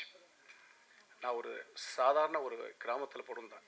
சாருக்கு தெரியும், நீங்கள் அவுட் ஆஃப் 195 கண்ட்ரிஸ் இருக்காங்க ப்ரெசென்ட்டில். நான் யாருனையும் இது வரைக்கும் யாருக்கும் தெரியாது. என் ஒய்ஃபுக்கு மட்டும் தெரியும். எங்கள் அப்பா என்னை கஷ்டப்பட்டு படிக்க வச்சாருங்க. நான் ஸ்கூல் ஃபஸ்ட்டு எடுத்தேன் 10th கவர்மெண்ட் ஸ்கூலில். நான் ஸ்கூல் ஃபஸ்ட். அதுக்கப்புறம் MS agri horticulture, BS agri horticulture, MS agri, PhD. அது ஒரு 2001 பேட்ச் முடிச்சுட்டு 2005 என் ஒய்ஃபை மேரேஜ் பண்ணிட்டேன். எங்கள் அப்பா என்னை கஷ்டப்பட்டு வளர்த்தாருங்க. 27 வயசில் டாக்டரேட் ஹார்டிகல்ச்சர் முடிச்சுட்டு 26 வயசில் தமிழ்நாடு அக்ரிகல்ச்சர் யூனிவர்சிட்டியில் ரிசர்ச் அசோசியேட் ஹார்டிகல்ச்சர் நான் ஜாயின் பண்ணேன். அதுலேருந்து 2015 வரையும் தமிழ்நாடு அக்ரிகல்ச்சர் யூனிவர்சிட்டியில் ஒர்க் பண்ணேன் சார். நான் நினச்சேன் படிச்சுட்டு யூஜி பிஜி டாக்டரேட்டுக்கு எல்லாம் கிளாஸ் எடுப்பாங்க, இது நார்மல். நம்ம ஊர் பேர் பத்திரக்கோட்டையை கொண்டு வரணும் நேஷனல் லெவலில், வேர்ல்டு வைடு கூகுளில் ஏற்றணும்னு நினச்சேன். It is a clonal multiplication from Pathirakottai local. நீங்கள் கூகுளில் சர்ச் பண்ணி பாருங்கள். TNAU PLR to ஜேக் ஒருத்தர் தான் நான் ரிலீஸ் பண்ணேங்க. அப்போ தமிழக முதல்வர் டாக்டர் கலைஞர் தான் அதை ரிலீஸ் பண்ணாருங்க. செப்பரேட் சயின்டிஸ்ட் அவார்டு கொடுத்தாங்க. இது ஏன்னா சாதாரணமாக ஒரு டாக்டரேட் முடிச்சுட்டா சயின்டிஸ்ட் வந்து படிச்சுட்டா சயின்டிஸ்ட் கிடையாதுங்க. உணவு உற்பத்தி பண்ணணுங்க, புதுசாக கண்டுபிடிக்கணும். 38 டிஸ்ட்ரிக்ட் MLTRT கொடுத்து டெஸ்ட் பண்ணி agriculture extension official AO ADH JD அவங்களும் கொடுத்து டெஸ்ட் பண்ணி எது பெஸ்ட்டு ஒன்று கொடுத்து அதுக்கப்புறம் பை சான்சலர் ரிஜிஸ்டர் டைரக்டர்ஸ் அவங்களும் அப்ரூவல் கொடுத்து ஸ்டேட் வெரைட்டிஸ் கமிட்டி போகும். ஸ்டேட் அக்ரிகல்ச்சர் மினிஸ்டர் தென் CM தான் ரிலீஸ் பண்ணணும் எந்த ஸ்டேட்டுக்கு சூட்டபிள். இப்படி வந்து பார்த்தோன்னா டாக்டர் கலைஞர் மூலமாக 4 F1 ஹைப்ரிட்ஸ் ரிலீஸ் பண்ணாங்க தமிழ்நாடு அக்ரிகல்ச்சர் யூனிவர்சிட்டியில். எவ்வளோ பெரிய ஜாம் போவான்னு இருக்காங்க. அதுக்கப்புறம் டாக்டர் கலைஞர் ஜெயலலிதா மூலமாக அம்மா மூலமாக கோயம்புத்தூர் பெண்டி ஹைப்ரிட் 3 TNAU, தென் TNAU அமராந்த சிறுகரை ரிலீஸ் பண்ணாங்க. முடிச்சுட்டு இந்த இடத்துல நான் இப்போ நினச்சி கூட பார்க்கலைங்க. ஒரு அதாவது education is the most important tool to change the world. அதாவது there is no substitute for hard work. Hard ஒர்க்கு இனியாவது இந்த உலகத்தில் எதுவுமே இல்லை. நான் பார்த்தேன் சார் உங்களுக்கு ஃபஸ்ட் டைம் போகும்போது சார் வாங்கன்னு கூப்பிட்டு போனார். சார் உங்களை நான் மறக்கவே மாட்டேன் சார், உயிர் உள்ளார். என்னுடைய நண்பர் ராதாவை நான் மறக்க மாட்டேன், எங்கே இருக்காரு தெரியல. அவங்க வந்து என்னுடைய பிரதர் மாதிரி அவங்கள என்னை கைட் பண்ணுவாங்க. சார் கூப்பிட்டு ஒன்று பேர் சொன்னாருங்க. முடிச்சிட்டேன். இவர் வந்து ஒரு சாங் ப்ளே பண்ணி காமிச்சாங்க. இந்த அப்பா சாங் போகும்போது என் ஒய்ஃப் அழுதுகிட்டே இருந்தாங்க சார். அதுவே சக்ஸஸ் படத்துக்கு நான் பார்த்தேன். நானும் அப்படி கண்ணு கலைஞங்க. இந்த மாதிரி அதாவது என்னுடைய சித்தப்பா டைரக்டர் தங்கப்பிரச்சன் அவர் ஆக்சுவலி நான் தொடர்பு கொள்ள முடியல. நைட்டும் பேசின வாய்ஸ் நோட் கொடுத்து அவர் பிஸியாக இருக்கான்னு தெரியல. அழகி, சொல்ல முடிந்த கதைகள், பள்ளிக்கூடம், 9 நோட்டு, இதெல்லாம் என்ன படங்க. அந்த மாதிரி படங்கள்லாம் நான் அந்த மாதிரி வரும்னு ஆசைப்படுறேன் சார். சார் வந்து அருமையாக பண்ணியிருக்காங்க சார் சொன்ன மாதிரிங்க. அடுத்தபடி பார்த்தீங்கன்னா நல்லா பண்ணிக்கிறேன் சார். பாடல்கள் எல்லாம் வந்திருக்குங்க சார். எல்லோரும் தமிழ்நாட்டில் உள்ள அனைத்து மக்களும் வந்து இதை போயிட்டு நீங்கள் வந்து பார்க்கணும்னு சொல்லி நான் சடம் தாழ்ந்து வேண்டிக் கொள்கிறேன். Thank you sir. தேங்க்யூ. இப்பொழுது எழுச்சி தமிழர் அவர்கள் உரையாற்றுவதற்கு முன் அவருடைய உதவியாளர் மரியாதைக்குரிய என்னுடைய நண்பன் மாறன் அவர்களுக்கு இன்று பிறந்தநாள்.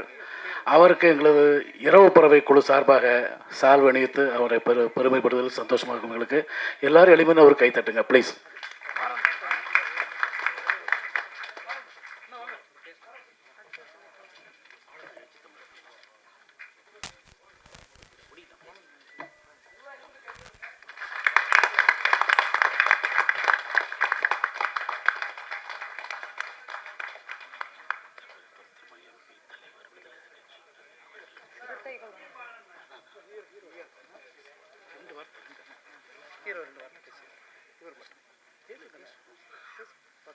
விழா முடியும் தருவாயில் உள்ளது. இப்பொழுது படத்தின் கதாநாயகன் ஒரு சில வார்த்தைகள்.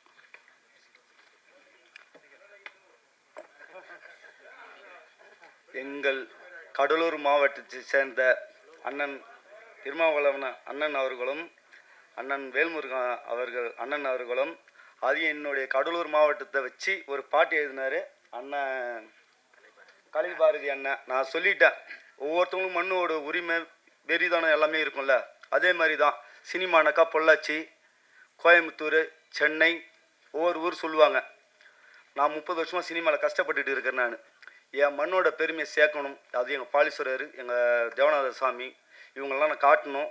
என் கடலூர் சேர்ந்த மக்கள் எல்லாரையும் அந்த படத்தை நடிக்க வைக்கணுன்றது ஒரு வெறி. அந்த வெறி தான் இன்றைக்கி இந்த படத்தோட முதல் ஒரு வெற்றியே.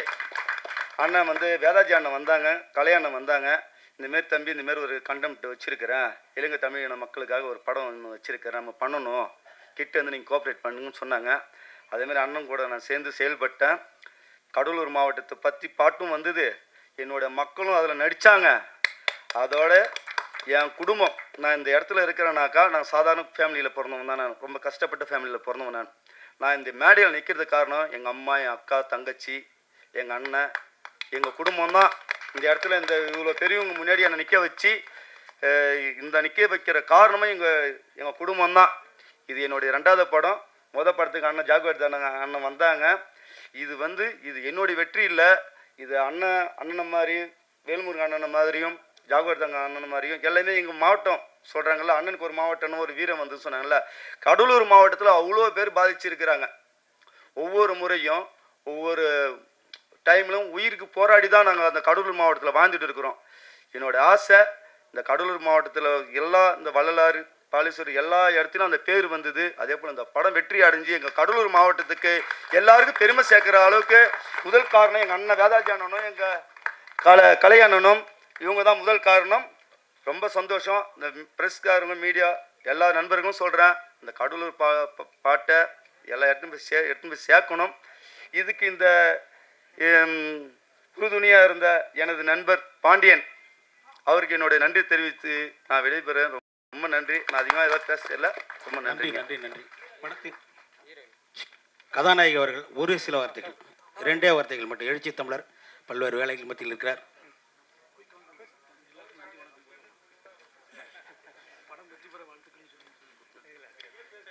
இங்கு வருகை தந்திருக்கும் அனைவருக்கும் என் அன்பார்ந்த வணக்கங்கள். இதுதான் என்னோட ஃபர்ஸ்ட் மூவி. ஸோ இந்த படத்தில் நான் நடித்ததுக்கு ரொம்ப சந்தோஷப்படுறேன். ஆஸ் அ ஸ்ரீலங்கன் பொண்ணாக இங்கே தமிழ் சினிமாவில் கால் எடுத்து வச்சதில் ரொம்ப சந்தோஷப்படுறேன். இந்த கதை கேட்கும்போது நானும் ஸ்ரீலங்கா, இந்த கதையும் அது மாதிரி இருக்குது அப்படிங்கும்போது உடனே எதுவுமே நான் யோசிக்கல, ஓகே அப்படின்னு சொல்லிட்டேன். சாரி, நான் இலங்கை பெண்ணா இந்த படம் நடித்ததில் எனக்கு ரொம்ப ரொம்ப நன்றி. இந்த வாய்ப்பு கொடுத்த director sir, producer sir and co director sir, Kalai sir, எல்லாருக்குமே நான் யார் யார் பேர் டைம் இல்லாதனால எல்லாருக்குமே நான் ரொம்ப ரொம்ப நன்றி கூறிக்கிறேன். இந்த படம் மென்மேலும் வெற்றி பெறணும்னு கடவுள்கிட்ட பிரார்த்திக்கிறேன். நன்றி.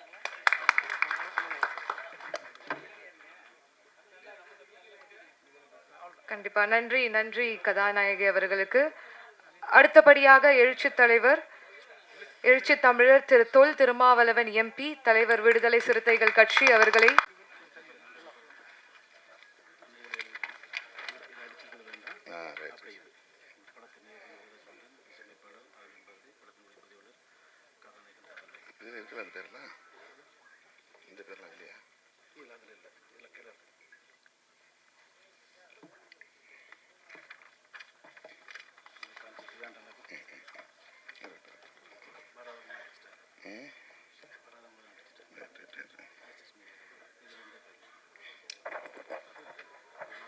அன்பார்ந்த இரவு பறவை என்னும் திரைப்படத்தை இயக்கியுள்ள இயக்குனர் திருமிகு வேதாஜி பாண்டியன் அவர்களே, படத்தின் தயாரிப்பாளர் திரு டாக்டர் பாண்டியன் அவர்களே, இசையமைப்பாளர் மற்றும் பாடலாசிரியர் ஆல்வின் கலைபாரதி அவர்களே,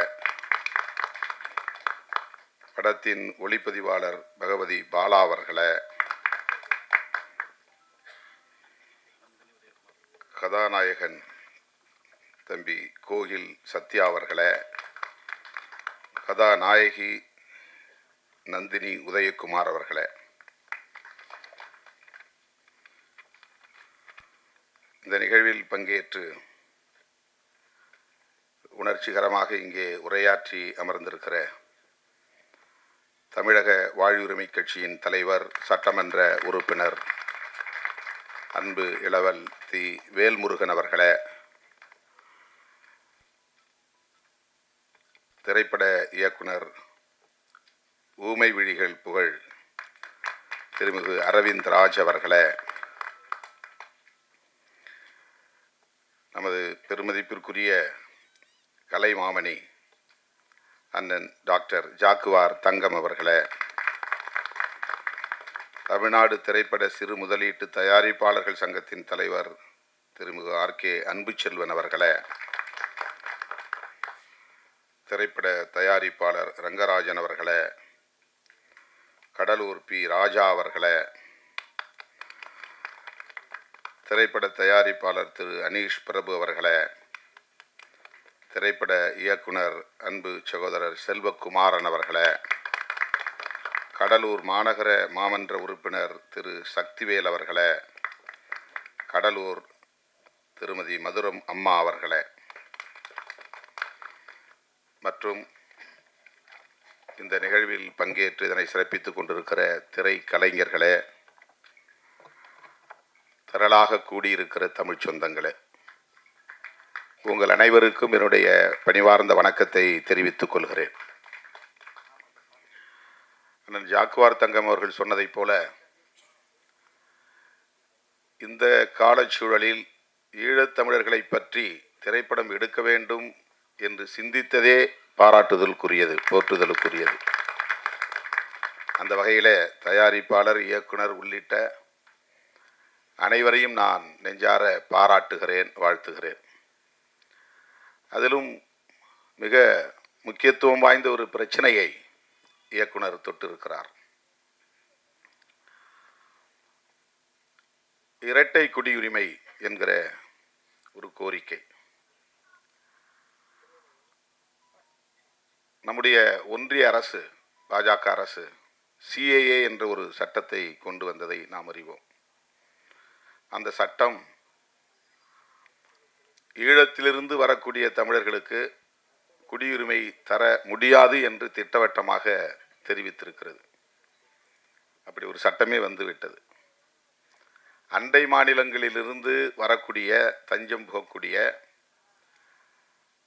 அகதிகளாக வரக்கூடியவர்களுக்கு, முஸ்லீம்களுக்கும் ஈழத்தமிழர்களுக்கும் குடியுரிமை தர முடியாது என்று சட்டம் கொண்டு வந்திருக்கிறார்கள். இப்போது அது நடைமுறையிலே நிறைவேற்றப்பட்டு நடைமுறையிலே இருக்கிறது.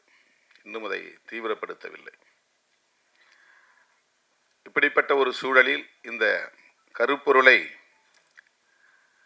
கதை களமாக்கி இருப்பது மிகவும் முக்கியத்துவம் வாய்ந்ததாக இருக்கிறது. நம்முடைய வேல்முருகன் அவர்கள் சொன்னதைப் போல, இரட்டை குடியுரிமை தொடர்பாக சிலருக்கு மாற்று கருத்து உண்டு. நான் அவரிடத்திலே சொன்னேன் பேசிக்கொண்டிருந்த போது. ஒரு முறை நான் செய்தியாளர்களை சந்தித்த போது, 1983 தமிழகத்திற்கு தஞ்சம் அடைந்த தமிழ் சொந்தங்கள் இங்கேயே திருமணம் செய்து, இங்கேயே பிள்ளைகளை பெற்று, அவர்களும் திருமணம் செய்து, அவர்களும் இப்போது பிள்ளை பெறக்கூடிய அளவுக்கு 3 தலைமுறை இங்கே வாழக்கூடிய ஒரு நிலை இருக்கிற சூழலில், இங்கேயே பிறந்து இங்கேயே வாழ்ந்து கொண்டிருக்கிற ஈழத்தமிழ் சொந்தங்களுக்கு இரட்டை குடியுரிமை வழங்க வேண்டும் என்ற ஒரு கருத்தை சொன்னேன். அதை சொல்லிவிட்டு நான் பாண்டிச்சேரிக்கு போகிற போது, பாண்டிச்சேரியிலிருந்து சில தோழர்கள் அங்குள்ள முகாமிலிருந்து வந்து என்னை பார்த்தார்கள். நீங்கள் எப்படி சொல்லலாம்? நாங்கள் அந்த கோரிக்கையை வைத்தோமா? நாங்கள் எல்லோரும் எங்கள் தாயகத்திற்கு திரும்ப வேண்டும் என்கிற வேட்கையோடு இருக்கிறோம். எங்களுக்கு இங்கே இரட்டை குடியுரிமை தேவையில்லை என்ற ஒரு கருத்தை சொன்னார்கள். 1-2 பேர் அப்படி இருக்கலாம். ஆனால் பலர் இங்கேயே பிறந்து வாழ்ந்து கொண்டிருப்பவர்கள் ஒரு குடியுரிமை என்கிற முக்கியமான கோரிக்கையை உயர்த்தி பிடிக்கிறார்கள். இரட்டை குடியுரிமை அல்லது இந்திய குடியுரிமை. இது மிகவும் முக்கியத்துவம் வாய்ந்த ஒரு பிரச்சனை. இலங்கையிலே 2 வகையான தமிழர்கள், பூர்வீக தமிழர்கள் வடக்கு கிழக்கு மாகாணங்களில் வாழ்கிறார்கள். இந்திய வம்சாவழி தமிழர்கள் மலையகத்தில் வாழ்கிறார்கள். நம்முடைய கதாநாயகி நுவரெலியா என்று சொன்னார். நுவரெலியா என்பது அப்கண்ட்ரி, மலையகத்தில், கொழும்புக்கு பக்கத்திலே இருக்கிற மலையகம். கண்டி, நுவரெலியா என்ற அந்த பகுதி தேயிலை தோட்ட பகுதி. இங்கிருந்து சாஸ்திரி காலத்திலே ஒப்பந்தம் போட்டு, சாஸ்திரி பண்டா ஒப்பந்தம் போட்டு தேயிலை தோட்டங்களில் பணியாற்றுவதற்காக லட்சக்கணக்கான மக்களை அழைத்து கொண்டு போனார்கள். 10 லட்சம் பேர் அழைத்து கொண்டு போனார்கள். அவர்களெல்லாம் அங்கே தோட்டத்திலே தொழிலாளர்களாக லயம் என்கிற இடத்திலே, லயம்னா குதிரைகள் கட்டுகிற இடத்திற்கு பெயர் லயம், அதுதான் மக்களுடைய குடியிருப்புக்கும் பெயர். இன்றைக்கும் அப்படித்தான் அவர்கள் வாழ்ந்து கொண்டிருக்கிறார்கள். பிரிட்டிஷ் காலத்தில் கொண்டு போனார்கள். அதுக்கு பிறகு வந்த ஒப்பந்தம் தான் பண்டா சாஸ்திரி ஒப்பந்தம். அந்த ஒப்பந்தத்தின்படி 50% பேரை தமிழ்நாட்டுக்கு அனுப்பிவிட்டார்கள், இந்தியாவுக்கு அனுப்பிவிட்டார்கள். அவர்களுக்கு பெயர்தான் இந்திய வம்சாவழி தமிழர்கள். ஆங்கிலத்தில் ரீபேட்ரியாட்ஸ், தாயகம் திரும்பிய தமிழர்கள். அவர்கள் தமிழ்நாட்டை சார்ந்தவர்கள், இந்திய குடியுரிமை உள்ளவர்கள், வேலைக்காக அங்கே போனவர்கள். பிறகு அந்த அரசு எங்களுக்கு இவர்களெல்லாம் வேண்டாம், இவர்களுக்கு எங்களால் குடியுரிமை எல்லாம் தர முடியாது என்று ஒரு ஒப்பந்தம் போட்டு திரும்ப 5 லட்சம் பேரை அனுப்பிவிடுகிறார்கள். எஞ்சியவர்களுக்கு அங்கே குடியுரிமை தராமல் நீண்ட காலம் இருந்தது. அப்கண்ட்ரியிலே இருக்கிற மக்களுக்கு குடியுரிமை தரப்படாமல் நீண்ட காலம் போராடி இப்போது குடியுரிமை பெற்றுவிட்டார்கள். இது பூர்வீக குடி தமிழர்கள் அல்ல.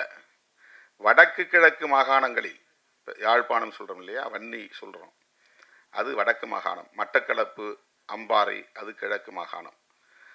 இது ரெண்டும் சேர்ந்து தான் ஈழம், தாயகம், தமிழ் ஈழம், வடக்கு கிழக்கு மாகாணங்கள். அந்த வடக்கு கிழக்கு மாகாணத்தை சார்ந்த தமிழர்கள் தான் பூர்வீக தமிழர்கள். சிங்களவர்கள் அங்கே குடியேறுவதற்கு முன்பு இலங்கை முழுவதும் சேர்ந்து வாழ்ந்த, பறந்து வாழ்ந்த குடிமக்கள் தமிழர்கள். இதை அல்லாமல் இன்னொரு தமிழர்கள் இருக்கிறாங்க. அவங்க யாருன்னா, கொழும்பிலே வணிகம் செய்து கொண்டு அங்கேயே போய் செட்டில் ஆன தமிழர்கள். தமிழ்நாட்டை சார்ந்தவங்க அங்கே போய் பிஸ்னஸ் பண்ணுறாங்க, டெக்ஸ்டைல் பிஸ்னஸ் பண்ணுறாங்க, பலசரக்கு வியாபாரம் பண்ணுறாங்க, பல வகையான வியாபாரங்களை பண்ணிவிட்டு அங்கேயே போய் செட்டில் ஆகிடுறாங்க. அவங்க வம்சாவழி தமிழர் அப்படின்னு சொல்ல முடியாது. ஏன்னா அப்பப்போ போயிட்டு வந்துடுறாங்க, அங்கே வீடும் இருக்குது அவங்களுக்கு, அங்கேயே பிஸ்னஸ் இருக்குது. யாழ்ப்பாணத்திலும் அந்த வடக்கு மாகாணத்திலும் கிழக்கு மாகாணத்திலும் வாழக்கூடியவர்கள் அந்த மண்ணின் மைந்தர்கள். நம் நாடு பூகம்பத்தால் 2ஆக பிளந்த போது லெமுரியா கண்ணு அழிஞ்சு போச்சுன்னு சொன்னாங்க இல்லையா, அழிஞ்சது போக எஞ்சிய பகுதி தான் தீவாக இருக்குது. அப்போல்லாம் இதெல்லாம் சேர்ந்து ஒரே நிலப்பரப்பாக இருந்தது. ஆஸ்திரேலியாவும் இதில் சேர்ந்த நிலப்பரப்பாக இருந்தது. மூழ்கி போன லெமுரியா கண்டம் ஒரே நிலப்பரப்பாக இருந்தது. அப்படிப்பட்ட காலத்தில் லெமுரியா உள்ளே போயிருச்சு, பகுருளி ஆறு உள்ளே போயிருச்சு, எஞ்சிய பகுதி தீவாக இருக்குது. அந்த தீவு இன்னைக்கு நமக்கு இன்னொரு நாடு, ஆனால் அன்னைக்கு ஒரே நிலப்பரப்பாக இருந்தது. அப்போ நாம் எல்லாம் ஒன்றா சேர்ந்து வாழ்ந்த காலம், நம்முடைய முன்னோர்கள் எல்லாம் ஒரே நிலப்பரப்பாக இருந்தது. இப்போ திடீர்னு இப்போ தமிழ்நாடு 2ஆக பிளந்துருதுன்னு வச்சுங்க, சென்னைக்குள்ளே வெள்ளம் புகுந்துருது, 2ஆக பிளந்துருது. பிளந்த பகுதி ஒரு பகுதி உள்ளே போயிடும், ஒரு பகுதி தீவாக மாறிடும், இன்னொரு பகுதி இந்த இந்தியாவோட இணைஞ்சு நிற்கும், தெற்கான தட்சிண பூமியோட இணைஞ்சு நிற்கும். சென்னை, செங்கல்பட்டு, காஞ்சிபுரம், திருவள்ளூர்லாம் இதோட இணைஞ்சிருக்கும். நடுவில் தண்ணி பூந்து அரபிக்கடலில் போய் கலந்துருதுன்னு வச்சுங்க, தென்பகுதி எல்லாம் கடலூருக்கு அந்த பக்கம் இருக்கிற பகுதியெல்லாம் ஒரு தீவாக மாறிடும். அந்த மாதிரி தான் இலங்கை தீவு, அப்படி உருவானது தான் இலங்கை தீவு. ஆகவே அந்த இலங்கை தீவிலே வாழ்ந்த மக்கள் ஏற்கனவே இந்த நிலப்பரப்பில் பூர்வீகமாக வாழ்ந்தவர்கள். அவர்கள் இங்கிருந்து குடியேறியவர்கள் அல்ல. ஆனால் அப்கண்ட்ரியிலே வாழக்கூடியவர்கள், இங்கிருந்து வேலைக்காக போனவர்கள், அழைத்து செல்லப்பட்டவர்கள் ஆங்கிலேயர் காலத்தில். இப்போ நாம் கேட்பது வம்சாவழி தமிழர்களுக்கான குடியுரிமை அல்ல. வந்துவிட்டவர்கள் இங்கே இந்திய குடிமக்களாக விட்டார்கள். ரீபாட்ரியாட்ஸ் என்கிற பெயரில் நீலகிரியில் இருக்கிறவங்களாம் அவங்க தான், கொடைக்கானல் பகுதியில் இருக்கிறவங்களாம் அவங்க தான். அதிகமாக அங்கே மலையக தமிழர்கள் இருப்பாங்க. அவங்கெல்லாம் தாயகம் திரும்பிய தமிழர்கள். அவர்களுக்கு குடியுரிமை பிரச்சனை இல்லை. ஆனால் வேறு பிரச்சனைகள் இருக்குது, சட்டப்பூர்வமான இன்னும் சில பிரச்சனைகள் இருக்குது. கண்டி, நுவரெலியா போன்ற பகுதிகளிலே தங்கியிருப்பவர்கள், இங்கிருந்து போனவர்கள் இப்போது அங்கே குடியுரிமை வாங்கி கொண்டார்கள். இப்போ அவங்கெல்லாம் ஸ்ரீலங்கன் சிட்டிசன்ஸ். 1983 கலவரம் ஏற்பட்ட போது, ஜூலை கலவரம் ஏற்பட்ட போது அங்கிருந்து படகுகளே வந்து இங்கே தஞ்சம் புகுந்தவர்கள் 83 தொடர்ச்சியாக கலவரம் நடக்கிற போதெல்லாம், வன்முறைகள் நடக்கிற போதெல்லாம் உயிர் தப்பி பிழைத்து இங்கே வந்தவர்கள் இங்கேயே தங்கிவிட்டார்கள். இப்போ இங்கே இருக்கிறவங்களோடவே திருமணம் பண்ணிக்கிட்டாங்க. இந்திய குடியுரிமை பெற்றவர்களோடவே திருமணம், ஆணோ பெண்ணோ திருமணம் பண்ணிக்கிறாங்க. இப்போ முகாம்கள் இருக்கிறாங்க. முகாம்கள் இருந்த நிலைமைகளை நம்முடைய வேல்முருகன் அவர்கள் மிகுந்த உருக்கத்தோடு சொன்னார். போராடி எப்படின்னா அவங்களுக்கு வீடுகள் கட்டித்தரணும், அவங்களுக்கு வழங்கப்பட்ட மாதாந்திர படி. நான் ஒரு முறை காட்டுமன்னார்குடியில் போய் ஒரு முகாம் பார்த்தேன். ஒரு சின்ன ஒரு ஹால், அதுக்குள்ளே புடவையால் தான் தனித்தனி வீடு மாதிரி மறித்து புடவை தான் வால் மாதிரி சாரீஸாலே அப்படியே கட்டிக்கிட்டு அதுக்குள்ளே தான் ஒரு குடும்பம். அது மாதிரி இன்னொரு தடுப்பு கட்டியிருப்பாங்க, அதுக்குள்ளே ஒரு குடும்பம். அவங்களுக்கு தனி வீடே இல்லை. மொத்தத்தில் ஒரு டார்மிட்ரி மாதிரி ஒரே ஹால். அந்த ஹாலுக்குள்ளே வந்து பிளைவுட் போட்டு கூட தடுத்து கொடுக்கல, அவங்களே துணியால் வந்து தடுத்து குடியிருந்தாங்க. அவங்க ஊருக்கு பக்கத்தில் அம்பலவாணன்பேட்டையில் ஒரு முகாம் இருந்துச்சு. காட்டு சாகை புலியூர் பக்கத்தில் அங்கே ஒரு முகாம் இன்றைக்கி இருக்குது. அந்த முகாமுக்கு போய் நானும் கட்சியில் பொதுச் செயலாளர் ரவிக்குமார்லாம் போய் பார்த்தோம். அந்த மாதிரி ஒரு 5-6 முகாம்களை பார்த்துட்டு ஒரு ரிப்போர்ட்டு போய் அன்றைக்கு டாக்டர் கலைஞர்கிட்ட கொடுத்தோம். அவங்களுக்கு மாதம் வழங்கக்கூடிய அந்த தொகை, உதவித்தொகை பத்தாது, அதை உயர்த்தணும். விடுதலை சிறுத்தைகள் கட்சியினுடைய கோரிக்கையை ஏற்று கலைஞர் அப்போ வந்து 300 ரூபாய் 400 ரூபாய் இருந்தது வந்து 600 ரூபா உயர்த்தினார். இன்றைக்கி 1000 ரூபாய்க்கு மேலே வந்துருச்சு, உயர்த்திட்டாங்க. இப்போ அதுக்கு பிறகு தான் வீடுகள்லாம் கட்டணுங்கிற கோரிக்கைகள்லாம் வேல்முருகன் அவர்கள் சொன்னது மாதிரி நம்ம எல்லாம் சேர்ந்து குரல் கொடுத்து இன்றைக்கி வீடுகள் கட்டி கொடுக்குறாங்க. இந்த முகாம்களை இல்லாமல் வெளியே வந்து அரசு அனுமதியோடு தங்கியிருக்கிறாங்க பல பேர். மொத்தத்தில் தமிழ்நாட்டுக்குள்ளே 1,00,000 பேர் தான் இருப்பாங்க. அவங்களுக்கே இங்கே நம்மளால் வந்து நல்ல வீடு கட்டி தர முடியல. ஆஸ்திரேலியாவோட தரக்கூடிய மரியாதை இந்தியாவில் கிடையாது. கனடாவில் அப்படி தஞ்சம் புகுந்த ஈழத் தமிழர்களுக்கு தரப்படுகிற உரிமைகள், வசதிகள், அவங்களுக்கு வேலை கிடைக்கிற வரலையும் எத்தனை பேர் குடும்பத்தில் இருந்தாலும் அத்தனை பேருக்கும் வந்து அரசாங்கம் சாப்பாட்டு செலவிலிருந்து அத்தனை செலவையும் அரசாங்கம் ஏற்றுக்கொள்கிறது. இங்கிலாந்தில் அந்த மாதிரி. இங்கே புலிகளோடு தொடர்பில் இருந்தால் தூக்கி அடிச்சிடறான், அங்கே புலிகளோட தொடர்பில் இருந்தால் குடியுரிமையை தரான். ஐரோப்பிய நாடுகளில் நான் புலிகள் இயக்கத்தில் இருந்தேன், போராட்டத்தில் இருந்தேன் அப்படின்னு சர்டிஃபிகேட்னால நிறைய சர்டிஃபிகேட் கொடுத்துருக்குறேன். அந்த மாதிரி ஒரு எம்பிங்கிற முறையில் வர்றவங்களுக்கு வந்து ஃப்ரான்ஸ்லேயே ஐரோப்பாவில் ஏதாவது ஒரு நாட்டில் அவங்க போய் தங்கணும்னா இவர் வந்து ஈழ விடுதலை போராட்டத்தில் ஈடுபட்டவர், ஆயுத குழுக்களோட தொடர்பில் இருந்தவர், அதனால் இவர் இலங்கைக்கு போனால் இவரை கைது செய்து விடுவார்கள் அல்லது கொன்று விடுவார்கள், எனவே இவரை உங்கள் நாட்டில் அடைக்கலம் தந்து அவருக்கு ஏற்றுக்கொள்ளுங்கள் அப்படின்னு நம்ம கடிதம் கொடுக்கணும். அதை வந்து இங்கிலாந்தில் ஏற்றுக்கிறாங்க, ஐரோப்பிய நாடுகளில் ஏற்றுக்கொள்கிறார்கள், அமெரிக்காவில் ஏற்றுக்கொள்கிறார்கள், கனடாவில் ஏற்றுக்கொள்கிறார்கள். இந்தியாவில் புலிகளோட தொடர்பில் இருந்தால் அடுத்த செகண்டே தூக்கி அனுப்பிச்சி விட்ருவாங்க. கைது பண்ணால் அவர் சொன்ன மாதிரி சிறப்பு முகாமில் போட்டுருவாங்க. எந்த குற்றமும் செய்ய மாட்டாங்க, சாதாரண குற்றம்தான். அதுக்கு என்ன காரணம்னா இந்திய ஒன்றிய அரசின் வெளி விவகார கொள்கை தான் முக்கியமான காரணம். இந்த குடியுரிமையை பொறுத்தவரையில் தமிழ்நாடு அரசுக்கு எந்த மாநில அரசுக்கும் அதிகாரம் கிடையாது. சட்டமன்றத்தில் ஒரு தீர்மானம் நிறைவேற்றலாம். இப்போ கூட அவர் சொன்னார் இல்லையா, நான் செஞ்சி கூட்டத்தில் பேசினேன், தீர்மானம் நிறைவேற்றுங்கன்னு, தமிழிடம்தான் ஒரே தீர்வுன்னு சட்டமன்றத்தில் தீர்மானம் நிறைவேற்றுங்க. அந்த மாதிரி இரட்டை குடியுரிமை வழங்குங்கள் என்று தமிழ்நாடு சட்டமன்றத்திலே தீர்மானம் நிறைவேற்ற முடியும். அவங்களால சட்டம் மசோதா பில்லு கொண்டு வர முடியாது. அந்த அதிகாரம் வந்து மாநில அரசுக்கு கிடையாது, இந்திய ஒன்றிய அரசுக்கு தான் இருக்குது. அவங்க ஏற்கனவே சட்டம் கொண்டு வந்துட்டாங்க, அதை தான் நம்ம கடுமையாக எதிர்த்தோம். மிக கடுமையாக எதிர்த்தோம். பாருங்க, மத அடிப்படையில் தான் பார்க்குறான். முஸ்லீம்களுக்கு தவிர மற்ற யார் வந்தாலும் நான் கொடுப்பேங்கிறான். புத்திஸ்ட் வந்தால் கொடுப்பேன் இது குடியுரிமை. கிறிஸ்டியானிட்டி மதத்தை சார்ந்தவங்க கிறிஸ்டியன்ஸ் வந்தாங்கன்னா நான் கொடுப்போம். பெர்ஷியன்ஸ் பார்சி மதத்தை சார்ந்த வந்தால் கொடுப்போம். சீக்கியர்கள் வந்தால் கொடுப்போம். இந்துக்கள் வந்தால் கொடுப்போம்.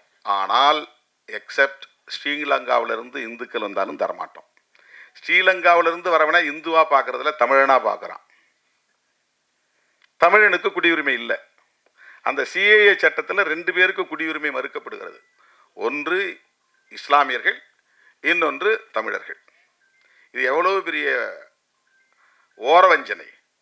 இதுதான் மத சார்பு நடவடிக்கைங்கிறது. இப்போ ஒரு மதத்துக்கு சார்பாகவோ ஒரு மதத்துக்கு எதிராகவோ அரசு இயங்கக்கூடாது என்பது தான் செக்யூலரிசம்ங்கிறது. அதுதான் கான்ஸ்டிடியூஷன் சொல்லுது. இப்போது சிஏஏங்கிற சட்டம் இயற்றப்பட்டாச்சு. அது நடைமுறைக்கு வரப்போகுது, தீவிரமாக வரப்போகுது. இன்னொரு முக்கியமான செய்தி என்னென்னா, நாம் பல மாநாடுகளில் தீர்மானம் நிறைவேற்றியிருக்கிறோம். யூஎன் சார்ட்டர் ஃபார் ரெஃப்யூஜிஸ் அப்படின்னு ஒரு ஐநா பட்டயம் ஒன்று இருக்குது. உலக நாடுகள்லாம் அந்த ஐநா பேரவையில் உறுப்பு நாடுகளாக இருக்கிறவங்கலாம் சேர்ந்து ஒரு ஒப்பந்தம் போடுவாங்க ஒவ்வொரு விஷயத்துலையும். ஹியூமன் ரைட்ஸ் கவுன்சில் தனியாக இருக்குது ஜெனீவாவில். அந்த மாதிரி குழந்தைகளுக்கு தனியாக ஒரு அலுவலகம் இருக்குது. உலக நாடுகள் ஐநா அலுவலகம். பெண்களுக்கான பிரச்சனைகளை கவனிக்கிறதுன்னு ஒரு அலுவலகம் இருக்குது. நியூயார்க்கில் இருக்கிறது செக்யூரிட்டி கவுன்சில். அதுதான் அரசியல் தலைவர்கள், பெரிய தலைவர்கள்லாம் போய் உட்காந்து பேசுகிற இடம். இப்போ ஜெனீவாவில் இருக்கிறது இப்போ நம்மளை மாதிரி ஆள்லாம் போய் பேசலாம். நாம் அனுமதி வாங்கி நமக்கு போனால் ஒரு 2 நிமிஷம் 3 நிமிஷம் பேசலாம். ஒரு முறை நானும் போய் பேசியிருக்கிறேன். அது யூஎன் ஹியூமன் ரைட்ஸ் கவுன்சில். அந்த மாதிரி ரெஃப்யூஜிஸ்க்குன்னு ஒரு ஃபோரம் இருக்குங்க. ரெஃப்யூஜின்னா அகதிகள், ரீபேட்ரியாட்ஸ்னா தாயகம் திரும்பியவர்கள். இந்த ரெஃப்யூஜிஸ்க்கு உலக நாடுகளில் யார் தஞ்சம் கேட்டாலும் அவங்களுக்கு கொடுக்கணும். எந்த நாடும் மறுக்கக்கூடாது.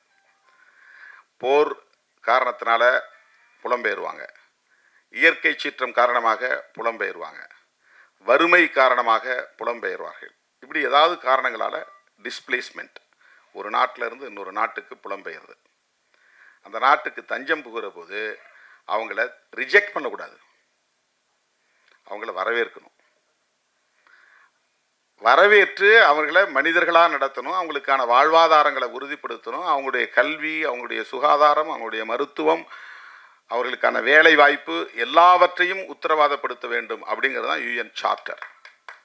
அது உலக நாடுகள்லாம் ஒன்றா சேர்ந்து உருவாக்கி இருக்கிற ஒரு சார்ட்டர். சார்ட்டர்னா அது ஒப்பந்த பத்திரம் மாதிரி, ஒப்பந்த பட்டயம். அது அதில் கையெழுத்திடாத நாடு இந்தியா. மற்ற நாடுகள்லாம் கையெழுத்திட்டு இருக்கிறாங்க. ஏன்னா இவனுக்கு அண்டை மாநிலங்களிலிருந்து நிறையா உள்ள நுழைகிறாங்க. அவங்களெல்லாம் இங்கே வச்சுக்கிட்டு எங்களால் இடம் கொடுக்க முடியாது, உரிமைகள் தர முடியாது. அந்த மாதிரி புலம்பெயரக்கூடியவர்களை உள்வாங்க முடியாது, ஏற்றுக்கொள்ள முடியாதுங்கிற நிலைப்பாடு அந்த காலத்திலிருந்து இருக்குது. இன்னமும் இருக்குது. இப்போ நம்முடைய கோரிக்கைகளில் யூஎன் சார்ட்டரில் இந்தியன் கவர்மெண்ட்டு கையெழுத்து போடணும் அப்படின்னு நம்ம சொல்கிறோம். தொடர்ந்து வலியுறுத்திட்டு இருக்கிறோம். இன்னமும் நம்ம வலியுறுத்தணும். ரெஃப்யூஜிஸ் நம்ம நாட்டில் மட்டும்தான் கிரிமினல்ஸ் மாதிரி நடத்துகிறாங்க. வெல்முருகன் அவர் சொன்னார் பாருங்கள், 6 மணிக்கு மேலே ஆள் காணுன்னா கியூ பிரான்ச் அங்கே போய் நிற்பான். ஒவ்வொரு முகாம்லையும் இப்போ தான் கொஞ்சம் லேசாக ரிலாக்ஸ் பண்ணியிருக்காங்க. வெளியே வந்தால் கியூ பிரான்ச்சில் சொல்லிட்டு தான் அங்கே வெளியே வரணும் முகாமில் இருந்து. இங்கே ரெடில்ஸ் பக்கத்தில் ஒரு முகாமுக்கு நான் பலமுறை போயிருக்கிறேன். பாதிக்கப்பட்டவங்களுக்கு போய் அரிசி பருப்புலாம் கொடுத்துட்டு வந்துருக்குறோம், போர்வெல்லாம் கொடுத்துட்டு வந்துருக்கோம். அவங்க சொல்லும் போதெல்லாம் நமக்கு அப்படியே ரத்த கண்ணீரே வடிக்கும். பல இடங்களில் அந்த முகாமுக்குள்ளே போய் பார்த்துருக்கோம். அவங்க வசிக்கக்கூடிய இடங்கள்லாம் அவ்வளவு மோசமாக இருக்கும். நம்ம நாட்டுக்குள்ளே நம்ம தொப்புள் குடிங்கிறோம், நம்ம சொந்தங்கிறோம், நம்முடைய ரத்த பந்தங்கிறோம், குருதி உறவுங்கிறோம். ஆனால் அவங்களுடைய வாழ்நிலைங்கிறது அவ்வளவு பேரவலம் நிறைந்த ஒரு வாழ்க்கை. இதுக்கு என்ன காரணம் அப்படின்னு சொன்னால், இந்திய ஒன்றிய அரசு அகதிகள் தொடர்பாக என்ன கொள்கையை கொண்டிருக்கிறது, நிலைப்பாட்டை கொண்டிருக்கிறது என்று பார்த்தால் உலக நாடுகள் செய்வதை போல் இது செய்யவில்லை. ரெஃப்யூஜிஸ்க்கு நல்ல முறையாக ட்ரீட் பண்ணுறதில்ல. அப்படி ஒரு கொள்கையை இவங்க வச்சுருக்கிறாங்க. இப்போ தான் இந்த சிஏஏ சட்டத்தில் நீ பாகிஸ்தானில் இருந்து வந்தாக்க முஸ்லீமாக இருந்தால் கிடையாது, இந்துவாக இருந்தால் உண்டு, கிறிஸ்டியனாக உண்டு. சீனாவில் இருந்து வந்தாலும் அதே தான் க்ரைட்டீரியா. இலங்கையிலிருந்து வந்தால் யாருக்கும் இல்லை. இலங்கையில் 2 பேர் தான் தமிழர்கள் தான் வராங்க, சிங்களவர்கள் இங்கே வர போகிறதில்ல. 2 தமிழர்கள் யார்? இந்து தமிழர் இல்லைனா இஸ்லாமிய தமிழர். கிழக்கு மாகாணத்தில் இருக்கிறவங்க இஸ்லாமியர்கள், வடக்கு மாகாணத்தில் இருக்கிறவங்க இந்துக்கள் நிறைய இருக்காங்க. இந்துவாய் இருந்தாலும் நீ தமிழனாய் இருந்தால் உனக்கு குடியுரிமை இல்லை. இதுதான் இந்திய அரசின் நிலைப்பாடாக இருக்கிறது. இதைத்தான் நாம் எதிர்க்கணும். உண்மையான தமிழ் தேசியம் இதை கண்டிப்பதில் தான் இருக்கிறது. வெறும் திராவிட அரசியலை எதிர்ப்பதில் கிடையாது. அது உள்ளபடியே பெரிய டைவர்ஷன். அது தமிழ் தேசியத்தின் உண்மையான பகைங்கிறதே இந்திய தேசியம்தான். இந்திய தேசியத்தை எதிர்க்காம தமிழ்நாட்டுக்குள்ள இருக்கிற சில திராவிட கட்சிகளை ஏற்றுக்கிட்டு இருந்தோம்னா நம்ம ஒட்டுமொத்த தமிழ் சக்திகளையே விரயமாக்குறோம்னு அர்த்தம், திசை திருப்புறோன்னு அர்த்தம். தமிழ் தேசியம்ங்கிறது 2 கண்டென்ட் இருக்கணும். ஒன்று, எங்களுக்கு தனி தேசம் வேண்டும், எப்படி தமிழ் தனி ஈழம் வேண்டுங்கிற கோரிக்கை இருக்கும். அந்த கோரிக்கை இருந்தால் தான் தமிழ் தேசியம் பேசுறதுக்கான முழுமை பெறும். அப்படி பேச முடியாது. சரி. 2வது, உண்மையான எதிரி யாருன்னு அடையாளம் காட்டணும். உண்மையான எதிரி எந்த மொழிவழி தேசியத்தையும் ஏற்காத இந்திய தேசியம்தான். இந்திய தேசியத்தை பற்றி எதுவுமே பேசாமல், அங்கே ஆதிக்கம் செலுத்தக்கூடியவர்களை பற்றி எதுவுமே பேசாமல், சிஏஏ சட்டம் கொண்டு வந்திருக்கிற அந்த ஆட்சியாளர்களை பேசாமல் நமக்குள்ள விமர்சனம் பண்ணிக்கிட்டு இருந்தோம்னா இது மொத்தத்தில் திசை திருப்புகிற ஒரு அணுகுமுறையாக தான் அமையும். ஆகவே ஈழத்தமிழர்களுடைய பிரச்சனையை நாம் பேசுகிற போது அது தமிழ் தேசியத்தில் ஒரு அங்கம்தான். ஈழத்தமிழர்களின் நலன்கள் குறித்து நாம் பேசுகிறோம் என்றால் தமிழ் தேசிய அரசியலில் அதுவும் ஒரு முக்கியமான பகுதி. இப்போ அவங்களுடைய நலன்கள் என்பது அவங்களுக்கு எங்களுக்கு மாதிரி பரிதாபத்தின் அடிப்படையில் சில வசதிகளை செஞ்சு கொடுங்கிறது அல்ல. அவங்களுடைய நலன் ஒன்று தான், தமிழ் ஈழம். அந்த தமிழ் ஈழத்தை நாம் முழுமையாக ஆதரிக்க வேண்டும், அதை வரவேற்க வேண்டும், அதை வலியுறுத்த வேண்டும், அதை இறுதி வரையில் வலியுறுத்த வேண்டும். அதற்காகவே தொடர்ந்து நாம் போராட வேண்டும். இது ஒரு சின்ன ரிஃபர்மேஷன் மாதிரி. என்னென்னா, அங்கேருந்து இங்கே வந்துட்டாங்க, இனிமேல் இவங்களால் அங்கே போக முடியாது, போகிறதுக்கான சூழல் இங்கே இல்லை. தமிழீழம் மலருகிற வரையில் அவங்க இங்கே தான் வாழ்ந்தாகணும். தமிழீழம் மலர்ந்த பிறகு அவங்க அங்கே போகலாம். ஆகவே அங்கே இப்போதைக்கும் அவங்க அந்த நாட்டு குடிமகன் தான். ஏன்னா இங்கே வந்துட்டாலும் கூட, தஞ்சம் பூந்தாலும் கூட, இங்கேயே பல தலைமுறை தங்கியிருந்தாலும் கூட அவங்க ஸ்ரீலங்கன் தான், இலங்கை குடியுரிமை உள்ளவர்கள். அப்போ இங்கேயும் நீ குடியுரிமை பெறலான்னு சொல்லும்போது 2 குடியுரிமை ஆயிடுது. இரட்டை குடியுரிமை அப்படிங்கிறது அதான் பொருள். அவங்களுக்கு அங்கேயும் குடிமக்களாக தான் இருக்கிறாங்க. இன்றைக்கும் சர்டிஃபிகேட் பிரகாரம் அவங்க ஸ்ரீலங்கன் சிட்டிசன்ஸ், இங்கே அகதி முகாமில் இருந்தாலும். ஆனால் இங்கேயே பிறந்து உங்கள் பிள்ளைங்க வளர்ந்துருச்சு, உங்கள் பேர பிள்ளைங்க இருக்கிறாங்க, இப்போ எல்லாம் அவங்களுக்கெல்லாம் நாங்கள் குடியுரிமை தரோம் அப்படின்னா இவங்க நாளைக்கு ஒரு வேளை ஈழம் மலர்ந்த பிறகு எந்த சூழலிலும் உடனே அவங்க இலங்கைக்கு போகலாம். இங்கே இருக்கிறதெல்லாம் விற்றுட்டு போயிடலாம், எடுத்துக்கிட்டு போயிடலாம். அதுக்காக தரப்படுறது தான் இரட்டை வாக்குரிமை, இரட்டை குடியுரிமை என்பது, இரட்டை குடியுரிமை. எனவே இதையும் சேர்த்து பேசுவது தான் தமிழ் தேசியத்தின் இன்னொரு அங்கம். நான் வேல்முருகன் அவர்கிட்ட பேசிட்டு போது சொன்னேன், பத்திரக்கோட்டை, இந்த தயாரிப்பாளர் பத்திரக்கோட்டை என்னாரு பாருங்க, உங்கள் அரசியல் தாக்கம் தான் அவரை இந்த இடத்துல கொண்டாந்து நிறுத்திருக்கு. நீங்கள் பேசுகிற அரசியலின் தாக்கம் தான் இன்றைக்கி இப்படி ஒரு படத்தை எடுக்கிறதுக்கு அவர் உடன்பட்டு நிற்கிறார். ஒரு சயின்டிஸ்ட்டு, எனக்கு என்ன இதில் சம்மந்தம், அவர் போய் செட்டில்டு அவர் லைஃப்பில், அவருக்குன்னு ஒரு சமூக தகுதி இருக்குது, பர்சனலாக அவர் ஒரு நல்ல குவாலிஃபைடாக இருக்கிறாரு. அது நமக்கு என்ன சம்மந்தம்ன்ட்டு அவர் பாட்டு ஒதுங்கி இருக்கலாம். ஆனால் ஈழத்தமிழர்களுடைய பிரச்சனையில் வேதாஜி பாண்டியன் அவர் பாருங்கள், ராமநாதபுரத்துக்காரரு, ஆனால் கடலூருக்கு அவ்வளோ அருமையான ஒரு பாடலை தன்னுடைய படத்திலே வைத்திருக்கிறார். ரொம்ப ரொம்ப ஹிட் ஆகக்கூடிய ஒரு பாடல், ரொம்ப ரொம்ப அருமையாக இந்த பாடல் கொண்டாடப்படும். அவ்வளோ சிறப்பாக பாடல் நம்ம ஆல்வின் பாரதி, கலை பாரதி எழுதியிருக்கிறாரு, இசையும் நல்லா அமைச்சிருக்கிறாங்க. இதில் படத்தை முழுசாக பார்த்தா தான் நம்ம இந்த படத்தினுடைய அருமைகளை இன்னும் விரிவாக பேச முடியும். என்றாலும் கூட இந்த கருப்பொருள் மிகவும் பாராட்டுதலுக்குரியது. வேதாஜின்னோடனே எனக்கு ஒரு நெருடல் இருந்துச்சு. வேதம்னு வேற இருக்குது, ஜின்னு வேற இருக்குது. என்னங்க இது, என்ன நீங்கள் நேதாஜி மாதிரி வேதாஜின்னு பேர் வச்சுருக்கிறீங்க, என்ன விஷயம்னு கேட்டேன். இல்லை, எங்கள் அப்பா பேர் வேதமணின்னாரு. Very good. அப்போ வேத பாண்டியன், நீங்கள் வேதமணி பாண்டியன், பாண்டியன் தான் அவருடைய இயற்பெயர். ஆனால் ஜி இருந்தாலும் வேதம் இருந்தாலும் அவர் தமிழ் தேசிய உணர்வாளர், தமிழ் பற்றாளர், ஈழத்தமிழர்களுக்காக சிந்தித்து ஒரு படத்தையே தன்னுடைய சொந்த முயற்சியில் இதை தயாரித்திருக்கிறார் அல்லது இயக்கியிருக்கிறார் என்பது பெருமை அளிக்கிறது. அவருடைய முயற்சிகள் வெற்றி பெற இந்த குழுவினர் தொடர்ந்து இன்னும் அடுத்தடுத்த படங்களை நீங்கள் சேர்ந்து செயல்படணும். இதே தயாரிப்பாளர், இதே இயக்குனர், இதே இசையமைப்பாளர், இதே திரைக்கலைஞர்கள் எல்லாம் ஒன்றா சேர்ந்து, ஏன்னா உங்களுக்கு ஒரு நல்ல விஷன் இருக்குது, ஒரு பார்வை இருக்குது, தமிழ் தேசிய பார்வை இருக்கிறது. அந்த அடிப்படையிலே அடுத்தடுத்த படங்களை நீங்கள் இன்னும் தமிழ் சமூகத்திற்கு உருவாக்கி தர வேண்டும், படைத்து தர வேண்டும். அதில் மாபெரும் வெற்றியை பெற வேண்டும். அண்ணன் ஜாக்குவார் தங்கம் அவர்களை பற்றி ஒரு வார்த்தை. அவர் மிக தீவிரமான தமிழ் பற்றாளர், தமிழர் என்கிற உணர்வுள்ளவர். எந்த மேடையிலும் தமிழன் வென்றே தீருவான் என்று உரத்து முழங்கக்கூடியவர். வேல்முருகன் அவர்கள் சொன்னதை நான் வழிமொழிகிறேன். நாங்கள் உங்களுக்கு பாதுகாப்பாக இருப்போம், நீங்கள் எங்களுக்கு பாதுகாப்பு. நான் உங்களை உடனே டிஜிபிட்ட அழைச்சிட்டு போய் உங்களுக்கு கட்டாயமாக ஒரு பிஸ்டல் வாங்கி தர்றதுக்கு உரிமம் நானும் வேல்முருகன் அவர்கள் நிச்சயமாக உங்களை அழைச்சிட்டு போய் அதிகாரிகிட்ட பேசி உங்களுடைய பாதுகாப்பை உறுதிப்படுத்துவோம். அதெல்லாம் யாரும் உங்களை, நீங்களே பெரிய போராளி தான். ஜாக்குவார்னா என்ன அர்த்தம் தெரியுங்களா? ஜாக்குவார்னா சிறுத்தைன்னு அர்த்தம். நீங்கள் சிறுத்தை தங்கம். ஜாக்குவாருங்கிறது வந்து உண்மையிலே அது சிறுத்தைன்னு தான் அதுக்கு பொருள். டைகர்னா புலி, லயன்னா சிங்கம், ஜாக்குவார் அப்படின்னா சிறுத்தை. ஏன்னா அவ்வளவு ஃபாஸ்ட், அது பயங்கர ஸ்பீடு. இவர் சண்டையில் அப்படி தானே ஸ்பீடாக பண்ணுவார். அதனால தான் அவருக்கு ஜாக்குவார் தங்கம். ஆமாம், இப்போ அவருக்கு வயசு 70க்கு மேலே ஆகுது. எப்படி இருக்கார் பாருங்க. 73 வயசாகுது. அப்படி வந்து அவர் இதெல்லாம் ஆக்ஷன்லாம் பண்ணும்போது நான் மிரண்டுட்டேன். ஒரு 2-3 வீடியோ போட்டு காட்டினார் வீட்டில் போயிட்டு. ஐயோ அப்பா, என்ன ஆளை விடுங்க, நான் கிளம்புறேன், எங்களால் ஒரு சின்ன யோகா கூட இப்படி பண்ண முடியாது. அப்படி வந்து அதனால் உங்களுக்கு வந்து நம்முடைய இளவல் வேல்முருகன் அவர்கள் சொன்னதை நான் வழிமொழிகிறேன். உங்களுக்கு எந்த அச்சுறுத்தலும் இங்கே இருக்காது. நாம் எல்லாம் தமிழர்கள் அத்தனை பேருமே ஒருவருக்கொருவர் பாதுகாப்பாகத்தான் நாம் இருப்போம்.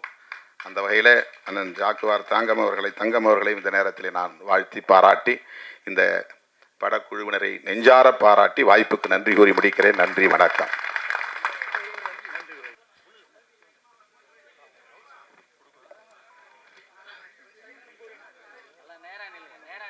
நேரா நில்லுங்க.